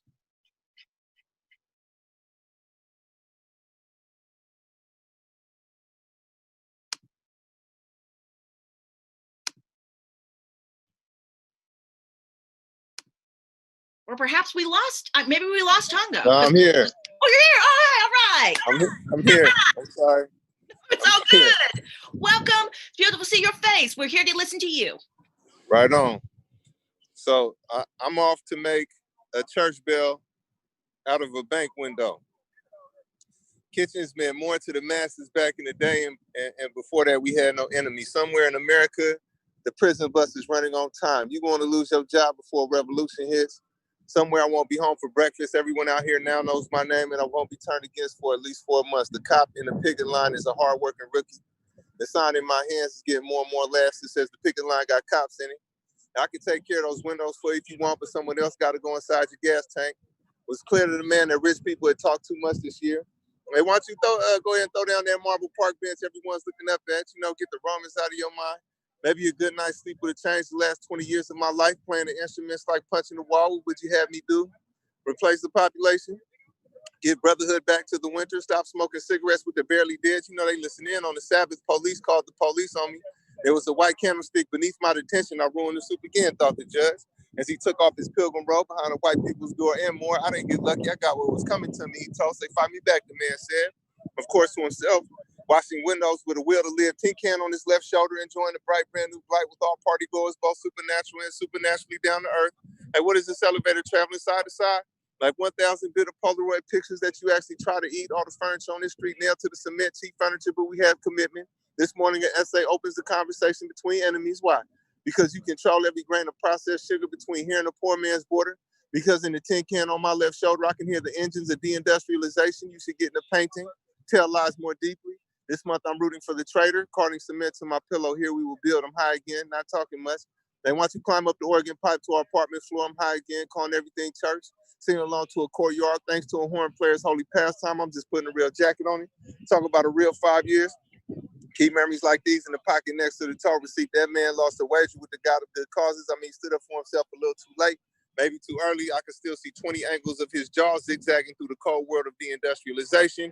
There's an art to it. I would tell my closest friends one day, apparently too much of San Francisco was not there in the first place. This dream requires more condemned Africans, to put another way, state violence rises down. Or still life is just getting warmed up. Or army life is looking for a new church and ignored all other suggestions. Or folktale writers have not made up their minds as to who is going to be their friends. This is the worst downtown yet. And I borrowed a cigarette everywhere. I've taken many a walk to the back of a bus that led on out the back of a storyteller's prison sentence, then on out the back of slave scars, but this is my comeback face. I left my watch on the public bathroom sink and took the toilet with me. Threw it at the first bus I saw, eating single mothers half alive. It flew through the bus line numbered and on out the front of the White House. Hopefully you find comfort downtown, but if not, we brought you enough cigarette filters to make a decent winter coat. A special species of handshake, let's all know who's king and what's the lifespan of uniform cloth. This coffin needs to quit acting like those are birds singing. Rusty nails have no wings, have no voice other than that of a white world dying. Their book pages in the gas pump, catchy, isn't it? The way 3 nooses is the ruler, the way potato sack masks go so well with radio codes, or the way condemned Africans fought their way back to the ocean only to find waves made in 1920s, burnt up piano parts, European backdoor deals, and red flowers for widows who spent all day in the sun mumbling in San Francisco. Red flowers, but what's the color of a doctor visit? There are book titles in the streets. Book titles like Hero, You Make a Better Zero, or Hey, Fur Coat Lady, the President is Dead, or Pay Me Back in Children, or They Hung Up Their Bodies in Their Own Museums, and other book titles pulled from a drum solo. Run here, hero. Lie at the hiding place. All the bullets in 10 precincts know where to go. There's no heaven nor any other good idea in the sky. Politics means that people did it and people do it. Understand that when in San Francisco and other places that was never really there. I bet this ocean thinks it's an ocean, but it's not. It's just 6th and Mission Street. All know who's king. King of thin things. Like America, I'm proud to deserve to die. I'm going to eat my dinner extra slow tonight in this police state candy dispenser you all call a neighborhood. No set of manners goes unpunished. Never mind a murderer's insomnia or the tea kettle preparing everyone for police sirens. Thank you. Much love to everybody. Much solidarity, too. Y'all take care of each other out there. Be safe. I see you out there on those streets. Be safe. Yeah. Keep mask. Thank you for your labor. Thank you for your work. And thank you for your language. That was fire. Thank you. Thank you. Thank you. Much love to you. We charge genocide. We charge genocide. But we charge genocide. We charge genocide again. We charge genocide again. That's right. All right. Y'all be safe.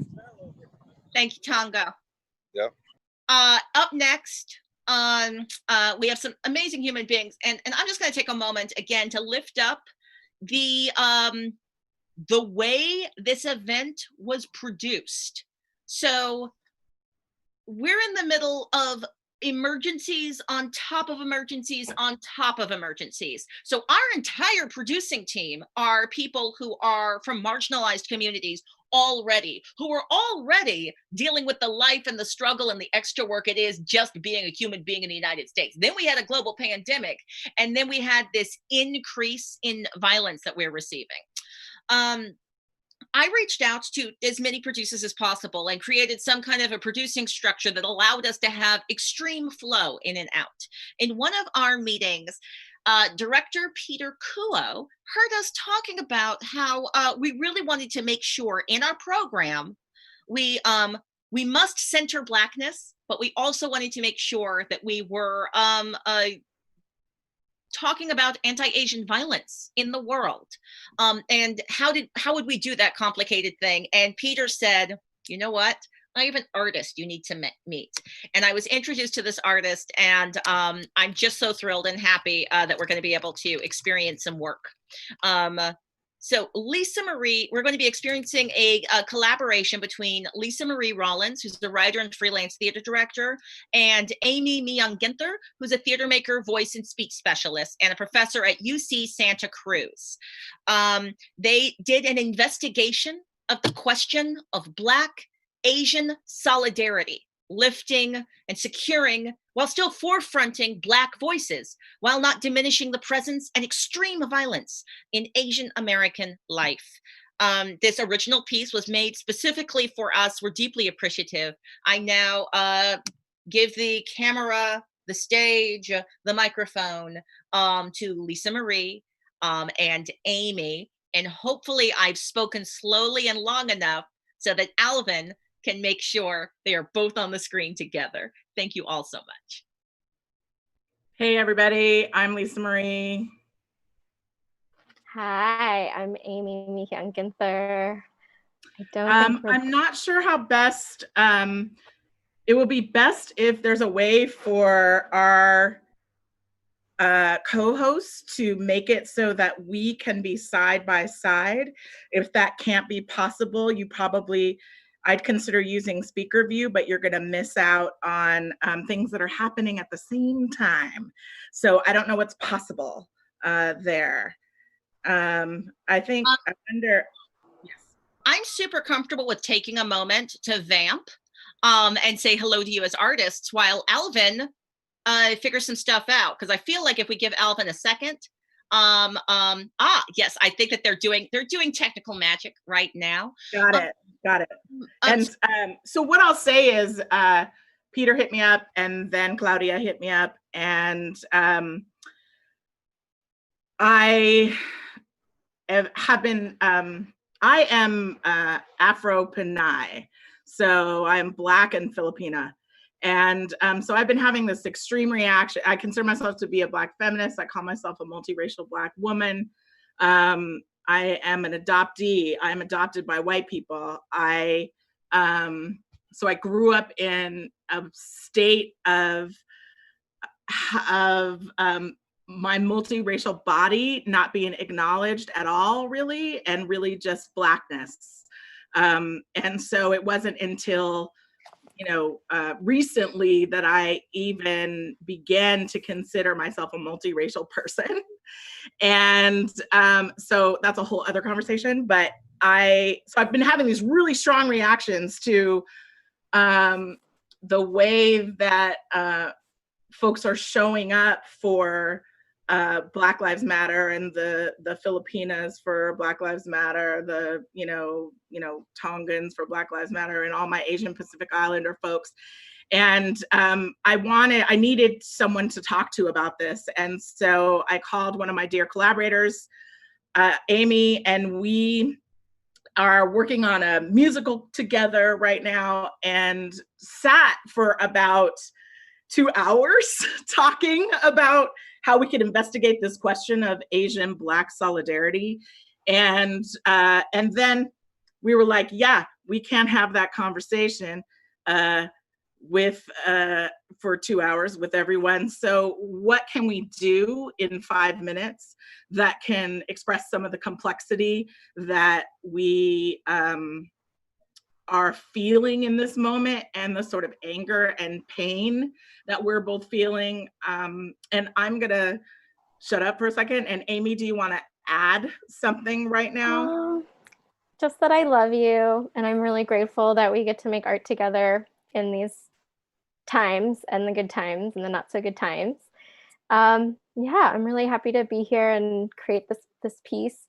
Yeah, and just as a tech thing, I was asking my students earlier who know everything about Zoom, and they do scenes, they do two-person scenes. So if all the cameras get turned off besides the two of me and Lisa Marie, and then the settings get put onto like speaker only, like cameras on, it should feature both of us.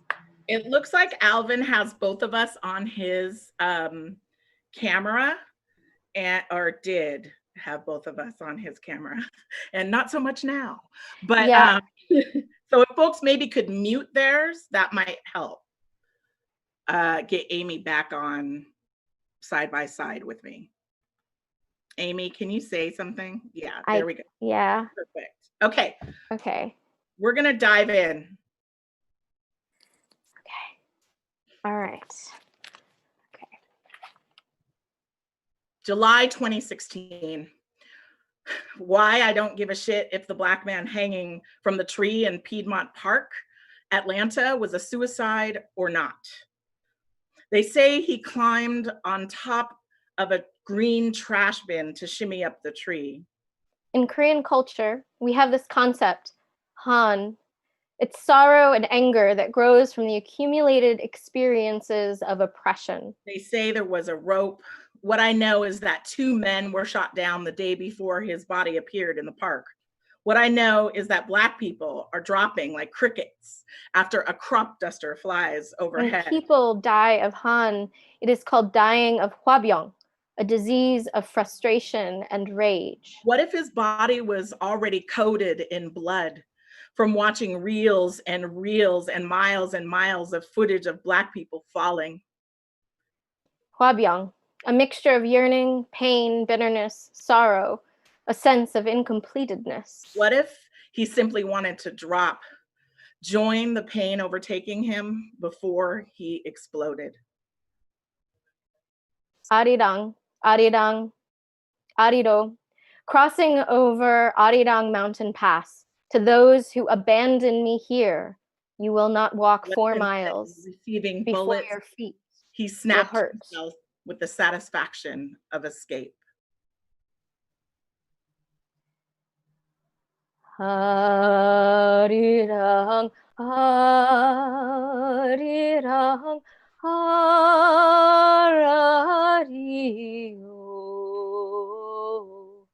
Arirang 고개로 너무 건다.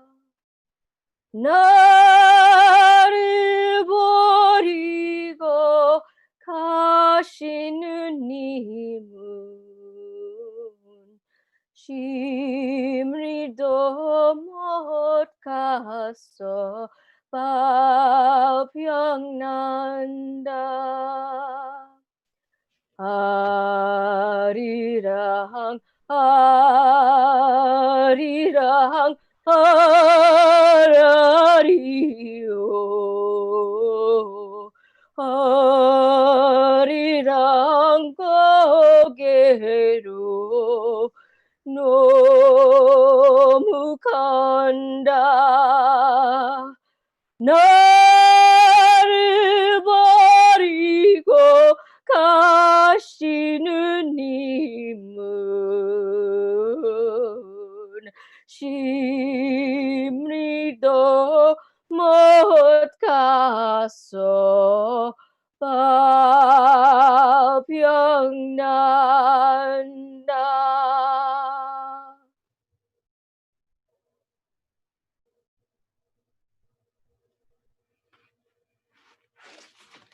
Down, presser man, where you gonna run to? Down, presser man, where you gonna run to? Down, presser man, Where you gonna run to all along that day?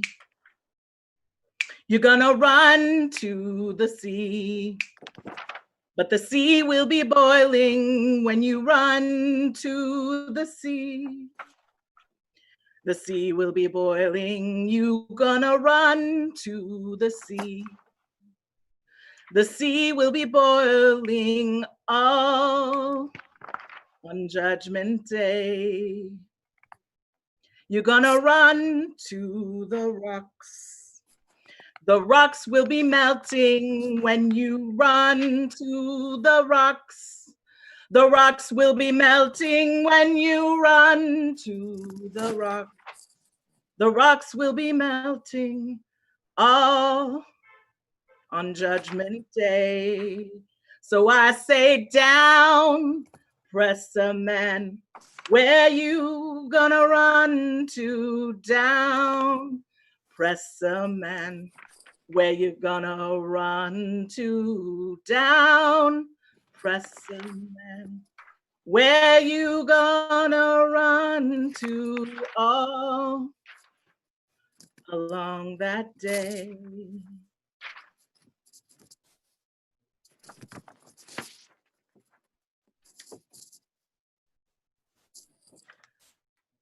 Down, where you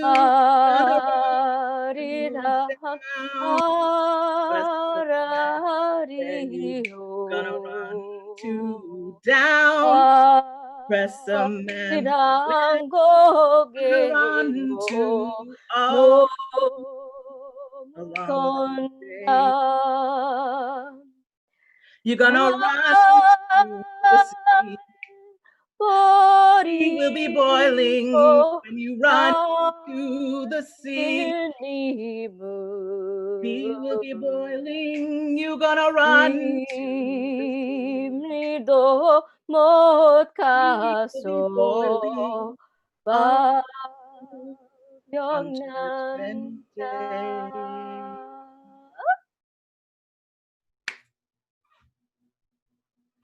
Thank you.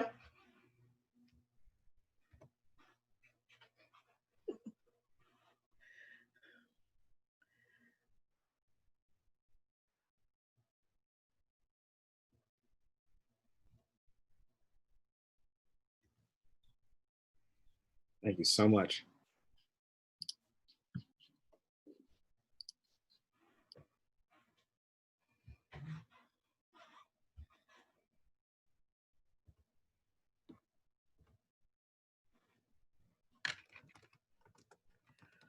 Looks like we're queuing up here for the All Lives Matter video by Claudia.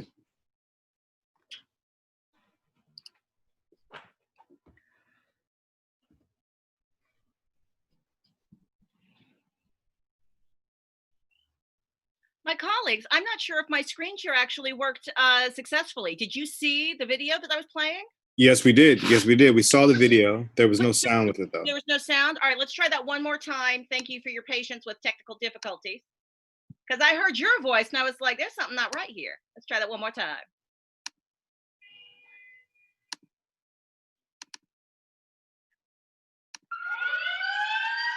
So I tell you what happened and you start. So I tell you what happened and you start. So I tell you what happened and you start. Hashtag All Lives Matter. Defending a man sitting on a girl in a bikini, pointing a gun at boys in bathing suits. Defending the shooting of a child with a toy within seconds of pulling into the park. Defending a group of men choking a man to death as he cried, "I can't breathe." Hashtag All Lives Matter. Declaiming from some moral high ground views supposedly fair, balanced, reasonable sound, denigrating our education, supporting segregation, promoting preemptive aggression that causes Black lives to be brutally extinguished, asking us to be quiet while justifying racial profiling, while thinking repeat offenders, while questioning our sanity, while asking all the while why we don't just take more responsibility for officers of the state killing unarmed Black lives. Hashtag All Lives Matter. Black lives in institutional destitution. Black lives under violent coercion. Black lives resisting subjugation.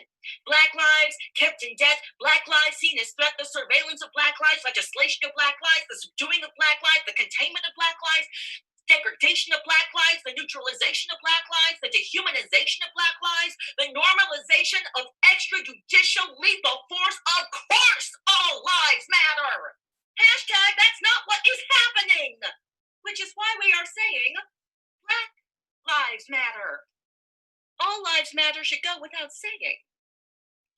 Hashtag it's sadly, disappointingly necessary to say Black lives matter too. Black lives matter too.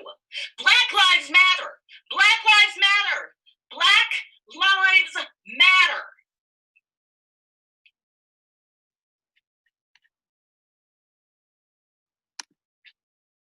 I was thinking. Me and my messy screen sharing. All right. So we're in the last quarter of our time here together for We Charge Genocide, the magical act of creating a rapid response, transmedia provocation, invocation of racial justice. Leroy Moore gave us Leroy was actually here with us for the first hour of what was going on, but something happened and Leroy had to leave. I don't think Leroy returned, so I believe in this moment we will be experiencing a video of Leroy Moore. So, this is me being messy again. I should have actually. I'm going to ask my colleague Bruce. Do you have this queued up on your screen? I can get it tuned up on my screen very quickly, though. It'll possibly be the same amount of time it's taking me to get it because I finally got it. Perhaps true. I apologize, colleagues, for the messiness. All right. Oh, good. Oh, good. We reject. Pause here. And now going to share the screen. And here is Leroy Moore to speak a little bit about 3 generations of Black men against police brutality. And oh, wait, I don't have this queued up to the right section. If there's anyone who wants to give me help so I can see 22. I'll say take a moment, go ahead and cue that up and find the right section. Just want to say thank you all for joining us for this moment, for this pre-launch event. I hope you're feeling inspired. I hope you're ready to create your own art, and make your own statements, and give us your own voice to express yourself so we can share it on the We Charge Genocide TV site and send the people directly to you so they can hear your message and your voice and know your experience. Thank you so much. How are we looking over there? We ready? All queued up?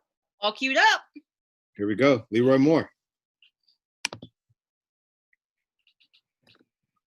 Need to burn it all down.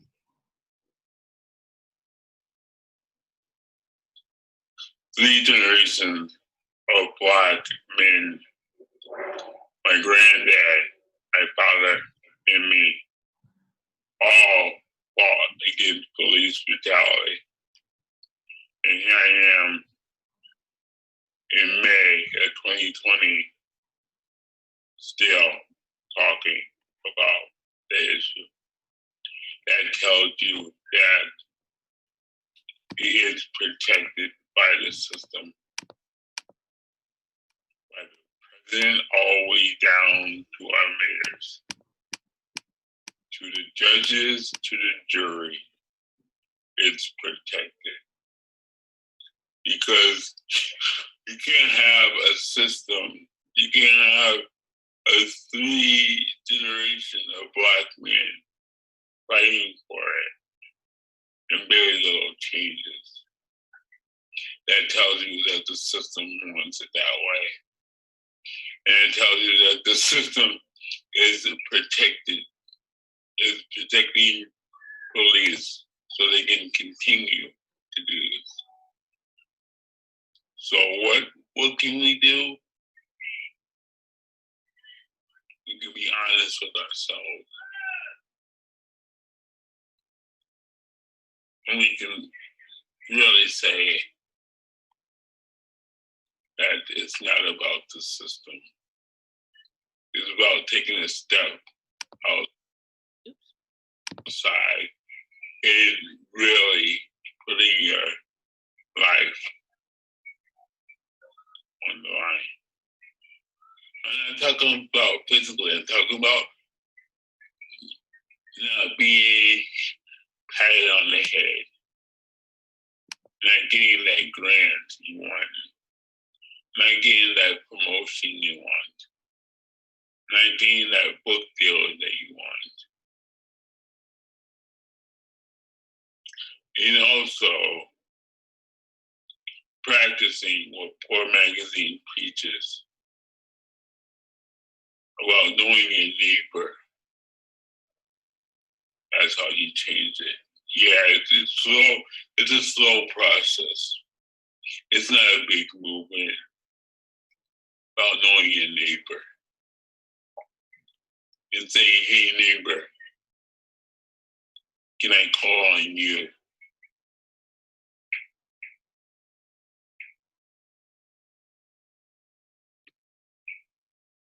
Three generations of Black men. Don't let it be the fourth. This is Leroy Moore from Poor Magazine, Queer Pop Nation. I just had to get that out. Thank you, Leroy Moore. Big shout out for Leroy Moore. That video he gave us is about 20 minutes long, and it's full of amazing stuff. He was going to speak to us live. I'm so grateful that we also had that video on deck. Thank you to Leroy for sharing some of that. I will admit I'm a little sad because I called up Leroy because I wanted him to share some poetry, and instead he shared vicious truth that we all needed to hear. I'm going to pass the microphone back to my colleague Rebecca so we can do another group read and encounter with the original language from the 1951 We Charge Genocide. Thank you. Okay, so we will then open this up again to everyone, and please, in the same way, just jump in. I'm gonna share my screen.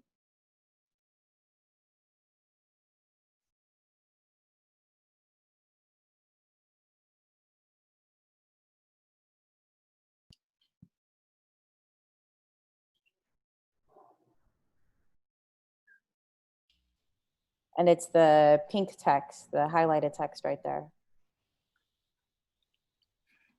The genocide of which we complain is as much a fact as gravity. The whole world knows of it.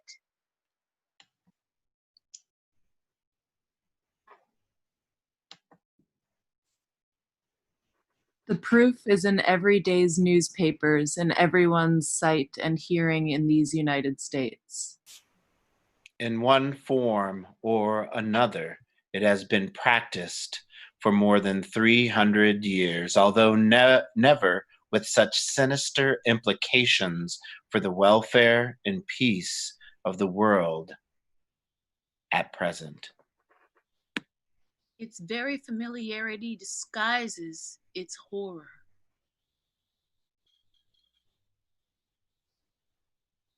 It is a crime so embedded in law, so explained away by specious rationale, so hidden by talk of liberty, that even the conscience of the tender-minded is sometimes dulled.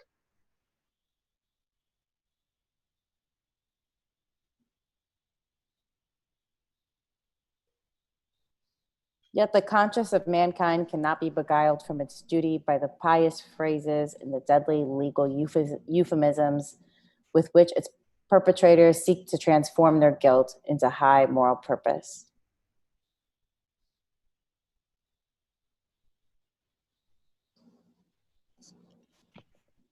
Thank you, everyone, again for sharing those words with us. I'd love to, so we have in our program the same offering from Aegis Goodwin twice. So we are now going to play a video a second time. I'm going to ask one of my colleagues to share their screen and play the video, since that was my mistake the first time trying to have Alvin play it through his system. We were actually supposed to just do green screen share. So Bruce, actually, can I invite you to share your screen in this moment? So so the Every 28 Hours plays themselves were a gigantic call to the world to say, would you please create a 1-minute play that is reflective of the current civil rights movement? Then several years later, there's all this gun violence, and somebody does a huge movement that is the I think it was like the Gun Control Theater Action Project. And our participation was to take Idris Goodwin's play and to ask as many people as possible to produce the play on any electronic channel that they wanted to. The idea was make sure this play is existing, is somewhere, is existing in somewhere where other people who need to hear this message will experience it. And this was the offering from Watts Village Theater, I believe, and LA. Yep. Here you go. When the Bullet Strikes by Idris Goodwin. Thank you all for coming. For over a century, we have provided consistent service on continents all over the globe. We've done as we've been told. We have taken down the guilty. But as of today, we can move to. You see, we have grown too intimate with these young men and women. We have outrun them far too much, becoming far too acquainted with their backs. We've outnumbered them sometimes as many as 41 to 1. For over a century, we have helped hunters and saviors and warriors. We were made to ensure safety. But we are ending up too often in the wrong hands. Even the hands of those supposedly trained in how to use us properly. We are made to take down the guilty. But we are ending up too often inside innocent skin. So until this is sorted, we are hereby on indefinite strike. I'm talking it out loud. Signed. The bullets. The bullets. That was a collection of voices here in LA, spread out between Watts Village, the Actors Gang, and many other voices all over the community. An hour or two. What just happened? Why can't I hear stuff? And YouTube just started playing a random ad in the middle because we're live.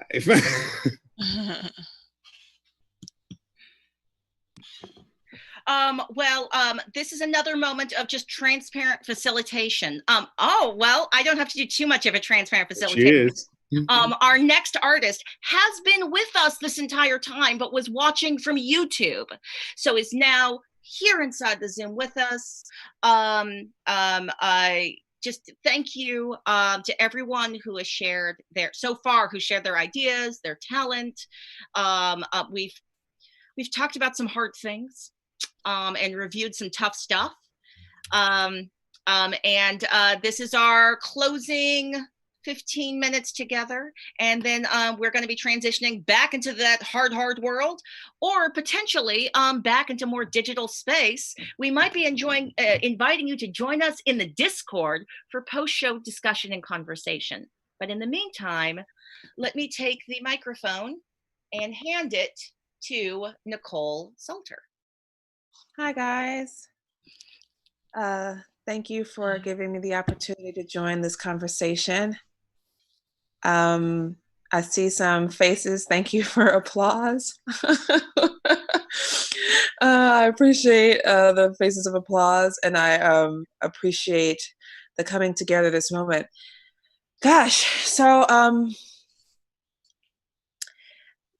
we're being transparent facilitation. Like I know I'm charged to kind of bring us home, and that's like a big charge because like, where is home and what we gonna do? A little bit, a little bit like, where's home, what we gonna do?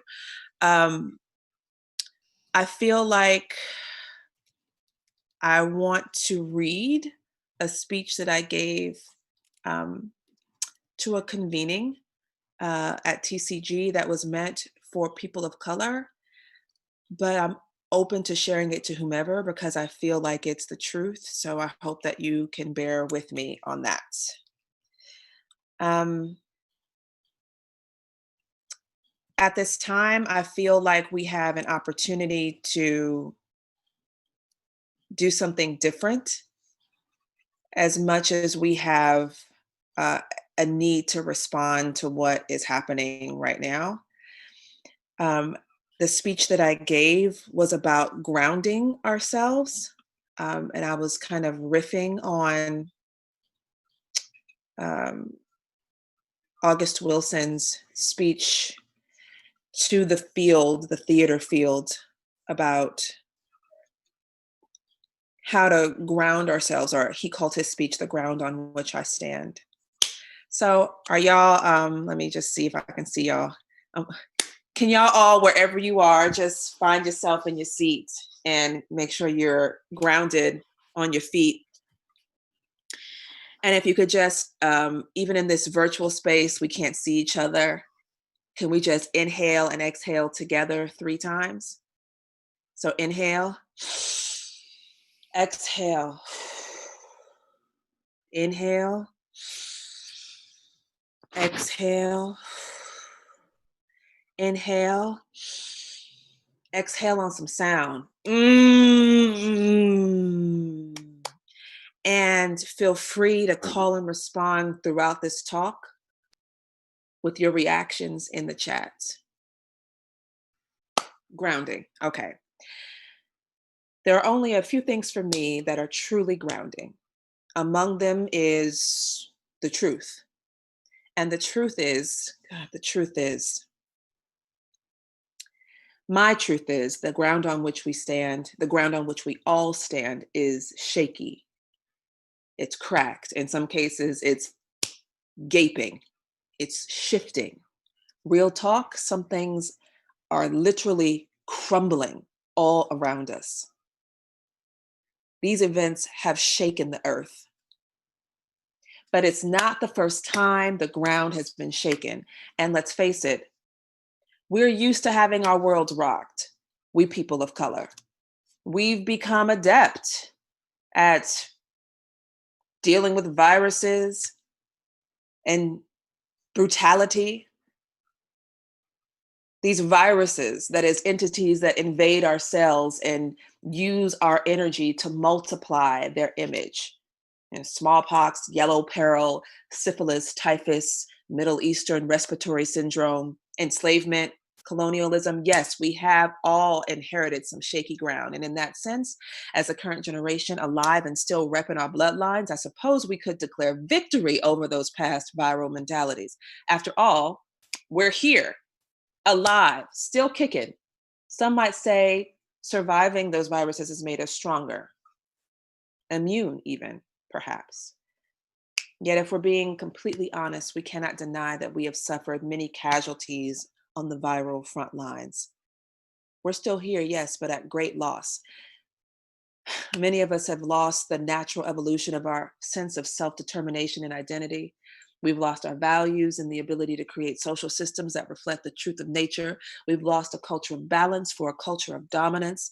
We've lost a culture of order for a culture of hierarchy. We've lost a worldview of abundance and generosity and potential for one of scarcity, hyper-individualism, and limitation.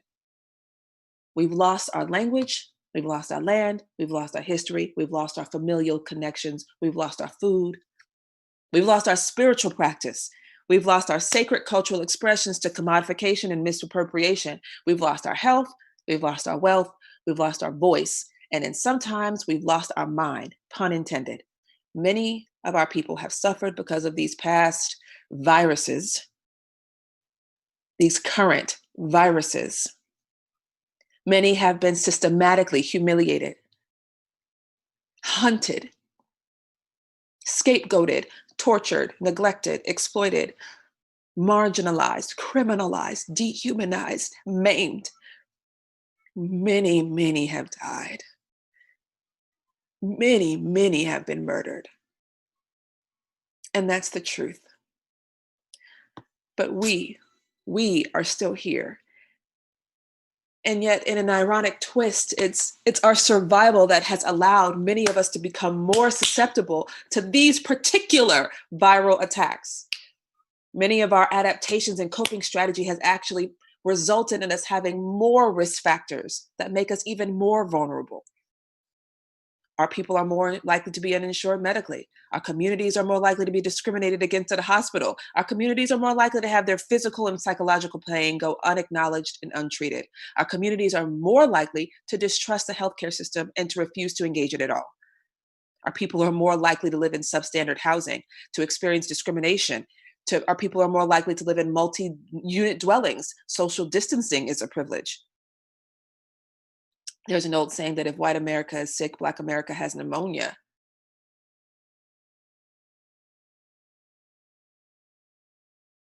COVID, I'm sorry, guys. I'm just thinking about when I wrote this speech and how much has actually shifted. Like, we thought that COVID was going to be the thing that highlights the disparities that I'm talking about. But the fact that has changed our world right now is kind of beyond this speech, y'all.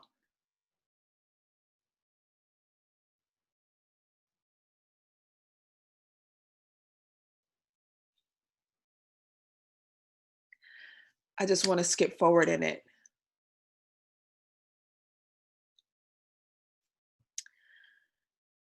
With the realities that we are facing today in this moment, as artists and as people, I can understand why people would look at the things that we have chosen to do as theater practitioners of color like we're insane. Why would we choose to enter and remain in an environment that is so stacked against our representation, our stability, our health and prosperity? Because now we're the ones literally dying in these streets. We hungry in these streets. We thirsty in these streets. We can't breathe in these streets, pun intended. And I wrote that, oh my God, I wrote that before this even happened. We can't provide for ourselves and our families. We can't protect ourselves against attack and disease. We're scared in these streets. We plant seeds, but damn it if they aren't continually blown to the wind in these streets. So why do we continue to stand on this apparently shaky ground? God, we do it because representation matters. We do it because we love it. We do it because it's our calling, our gift. We do it because it is fun and exciting. We do it for the hearts and the minds we touch, and for the joy and for the gratifying feeling we get when we've made a positive impact. We do it because we have the courage to follow our dreams. We do it for the healing and catharsis, revolution and change. We do it out of love for our people, love for all people. We do it because it's our ancestral birthright to contribute to the story. We literally have to do it. So of course we do it wherever we can. To the rest of the world, we tell them to join the club because we've been doing our work on shaky ground, on slippery ground. We do it on no ground at all. And in this time where the structure of our doing may very well be changing, we can rest assured that whatever the change, communal storytelling will not stop. We are a part of an ancient tradition that has changed infrastructures and delivery systems multiple times, but the story never stops because the stories are essential to humanity. Human beings, think about it. We literally cannot experience being alive without story. Story is the software to the body's hardware. It's what gives context and meaning to our aliveness. Air, water, food, shelter, connection, protection, all animals need that. Language, organized social systems, bloodlines, all animals have that. Story is a part of what makes humans human. And further, they are the technology that humanity has to bring awareness to our capacity for collective and conscious evolution. See, nature will evolve us, but with story, we can participate and direct our evolutionary path. So storytellers then are craftspeople bringing awareness, focus, and intention to our innate inclination and need for story. The stories we tell ourselves about ourselves right now, about each other right now. about this world, about life, about the past, about the present, about the future. Those stories impact what we think, what we expect, what we feel, and ultimately what we do. So when storytellers craft story, we are purposefully influencing what people think, feel, expect, and ultimately do. We are the engineers that shape humanity, humanity's experience of life. This is also the truth.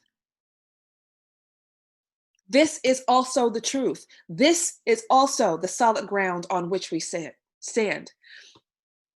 So in the acknowledgement of how us people and the people of our vocation have stood the test of time, I'm going to be bold and I'm going to go ahead and declare victory in advance. Even while I know that none of this is far from over, here's to surviving the disease and attack and the siege on our community and the dangers and shifts again, but also here's to transcending all of that and finding whatever blessings there are for us amid and perhaps because of this breakdown. Here's to mourning those who we have lost and honoring the sacrifices of our ancestors with our continued commitment to this art and to justice. Here's to taking care of one another, standing up for and with one another. Here's to taking our rightful place as active, truthful, responsible, and life-affirming contributors to humanity's narrative, to our collective conscious evolution. And here's to doing all we can right now to root below the tremors and the fault lines of this turbulent time and to reclaim as much as we can of what was lost in order to grow a new paradigm in which we can all thrive and stand. So inhale that with me. And exhale and feel yourself grounding in this truth, grounding in your truth. Inhale and exhale and feel your purpose. Feel yourself take root. Inhale and exhale, and from wherever you are in this moment, out loud, state your truth. The truth on which you stand, the purpose in which you ground. In the chat box, take a moment to share what those things are. And I thank you for listening. Ashe. Ashe! Yeah. Ashe. Are y'all here? I can't even see. Gratitude to you, Nicole. Gratitude to every single person who, in the middle of a global pandemic, in the middle of us literally being under siege, in the middle of our cities being on fire as we are fighting to save our own lives, came together with no resources and manifested this, which is an invitation to others to join the movement and to, I hope, do the thing you just encouraged in us, Nicole. Our final moment, I'm gonna play this music. And I'm gonna ask folks, if you can, hopefully you can hear this and me at the same time. Let's dance together. I just wanted to move together in our final moments together. Turn on your camera. I don't know if you can hear this all right, but like when we leave here, we have to go back in the world. So maybe we could like give each other some energy. And then also maybe take some of that energy from each other. So I would love to see you just giving some energy, some healing energy, however that looks to you, right? It can look like anything. Because when this is done, we begin the next portion of We Charge Genocide TV, which is inviting others to contribute their content and then inviting people to take that content and start movement with it. So please, I want to do a big, gigantic thank you to Jessica LeRae for this music. Big, gigantic thank you to Roland Tagan, Artistic Director of Dancing Earth Theater, who gave me some movements for us to do together. We could rub our hands together to feel the heat of movement between them. And then feel yourself with that heat. Feel yourself with that heat. And then when you are done feeling yourself, maybe share some of that feeling with us. That grounding you did, maybe take some of that grounding breath and share it with all of us. Hello!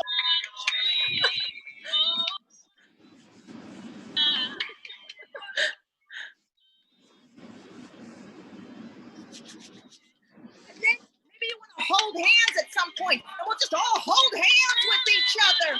And the way we're going to end this is whenever I do a power fist, I want you all to do a power fist with me. And then just dance some more, right?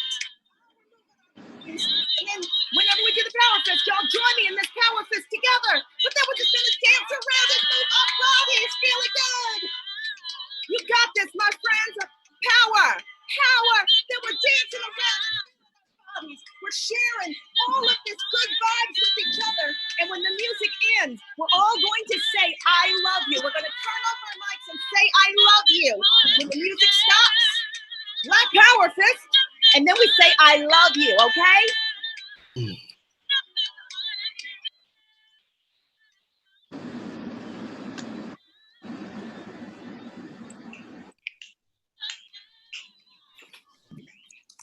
Maybe you want to see somebody's movement and do the movement they're doing. Hold hands with folks. That's what I feel like doing. I love you. I love you. I love you. I love you. I love you. I love you. I love you. Love you, Dragonfly. Love you. Love you. I love you. I love you. Love you. Love you.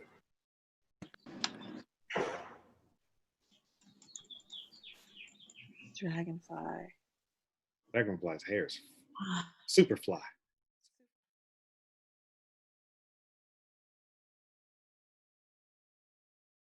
That you have invested in this moment, given that right back to you. We Charge Genocide. Website launches on Juneteenth. And let's see what we can make happen between then and between now and then. All right, people, onward.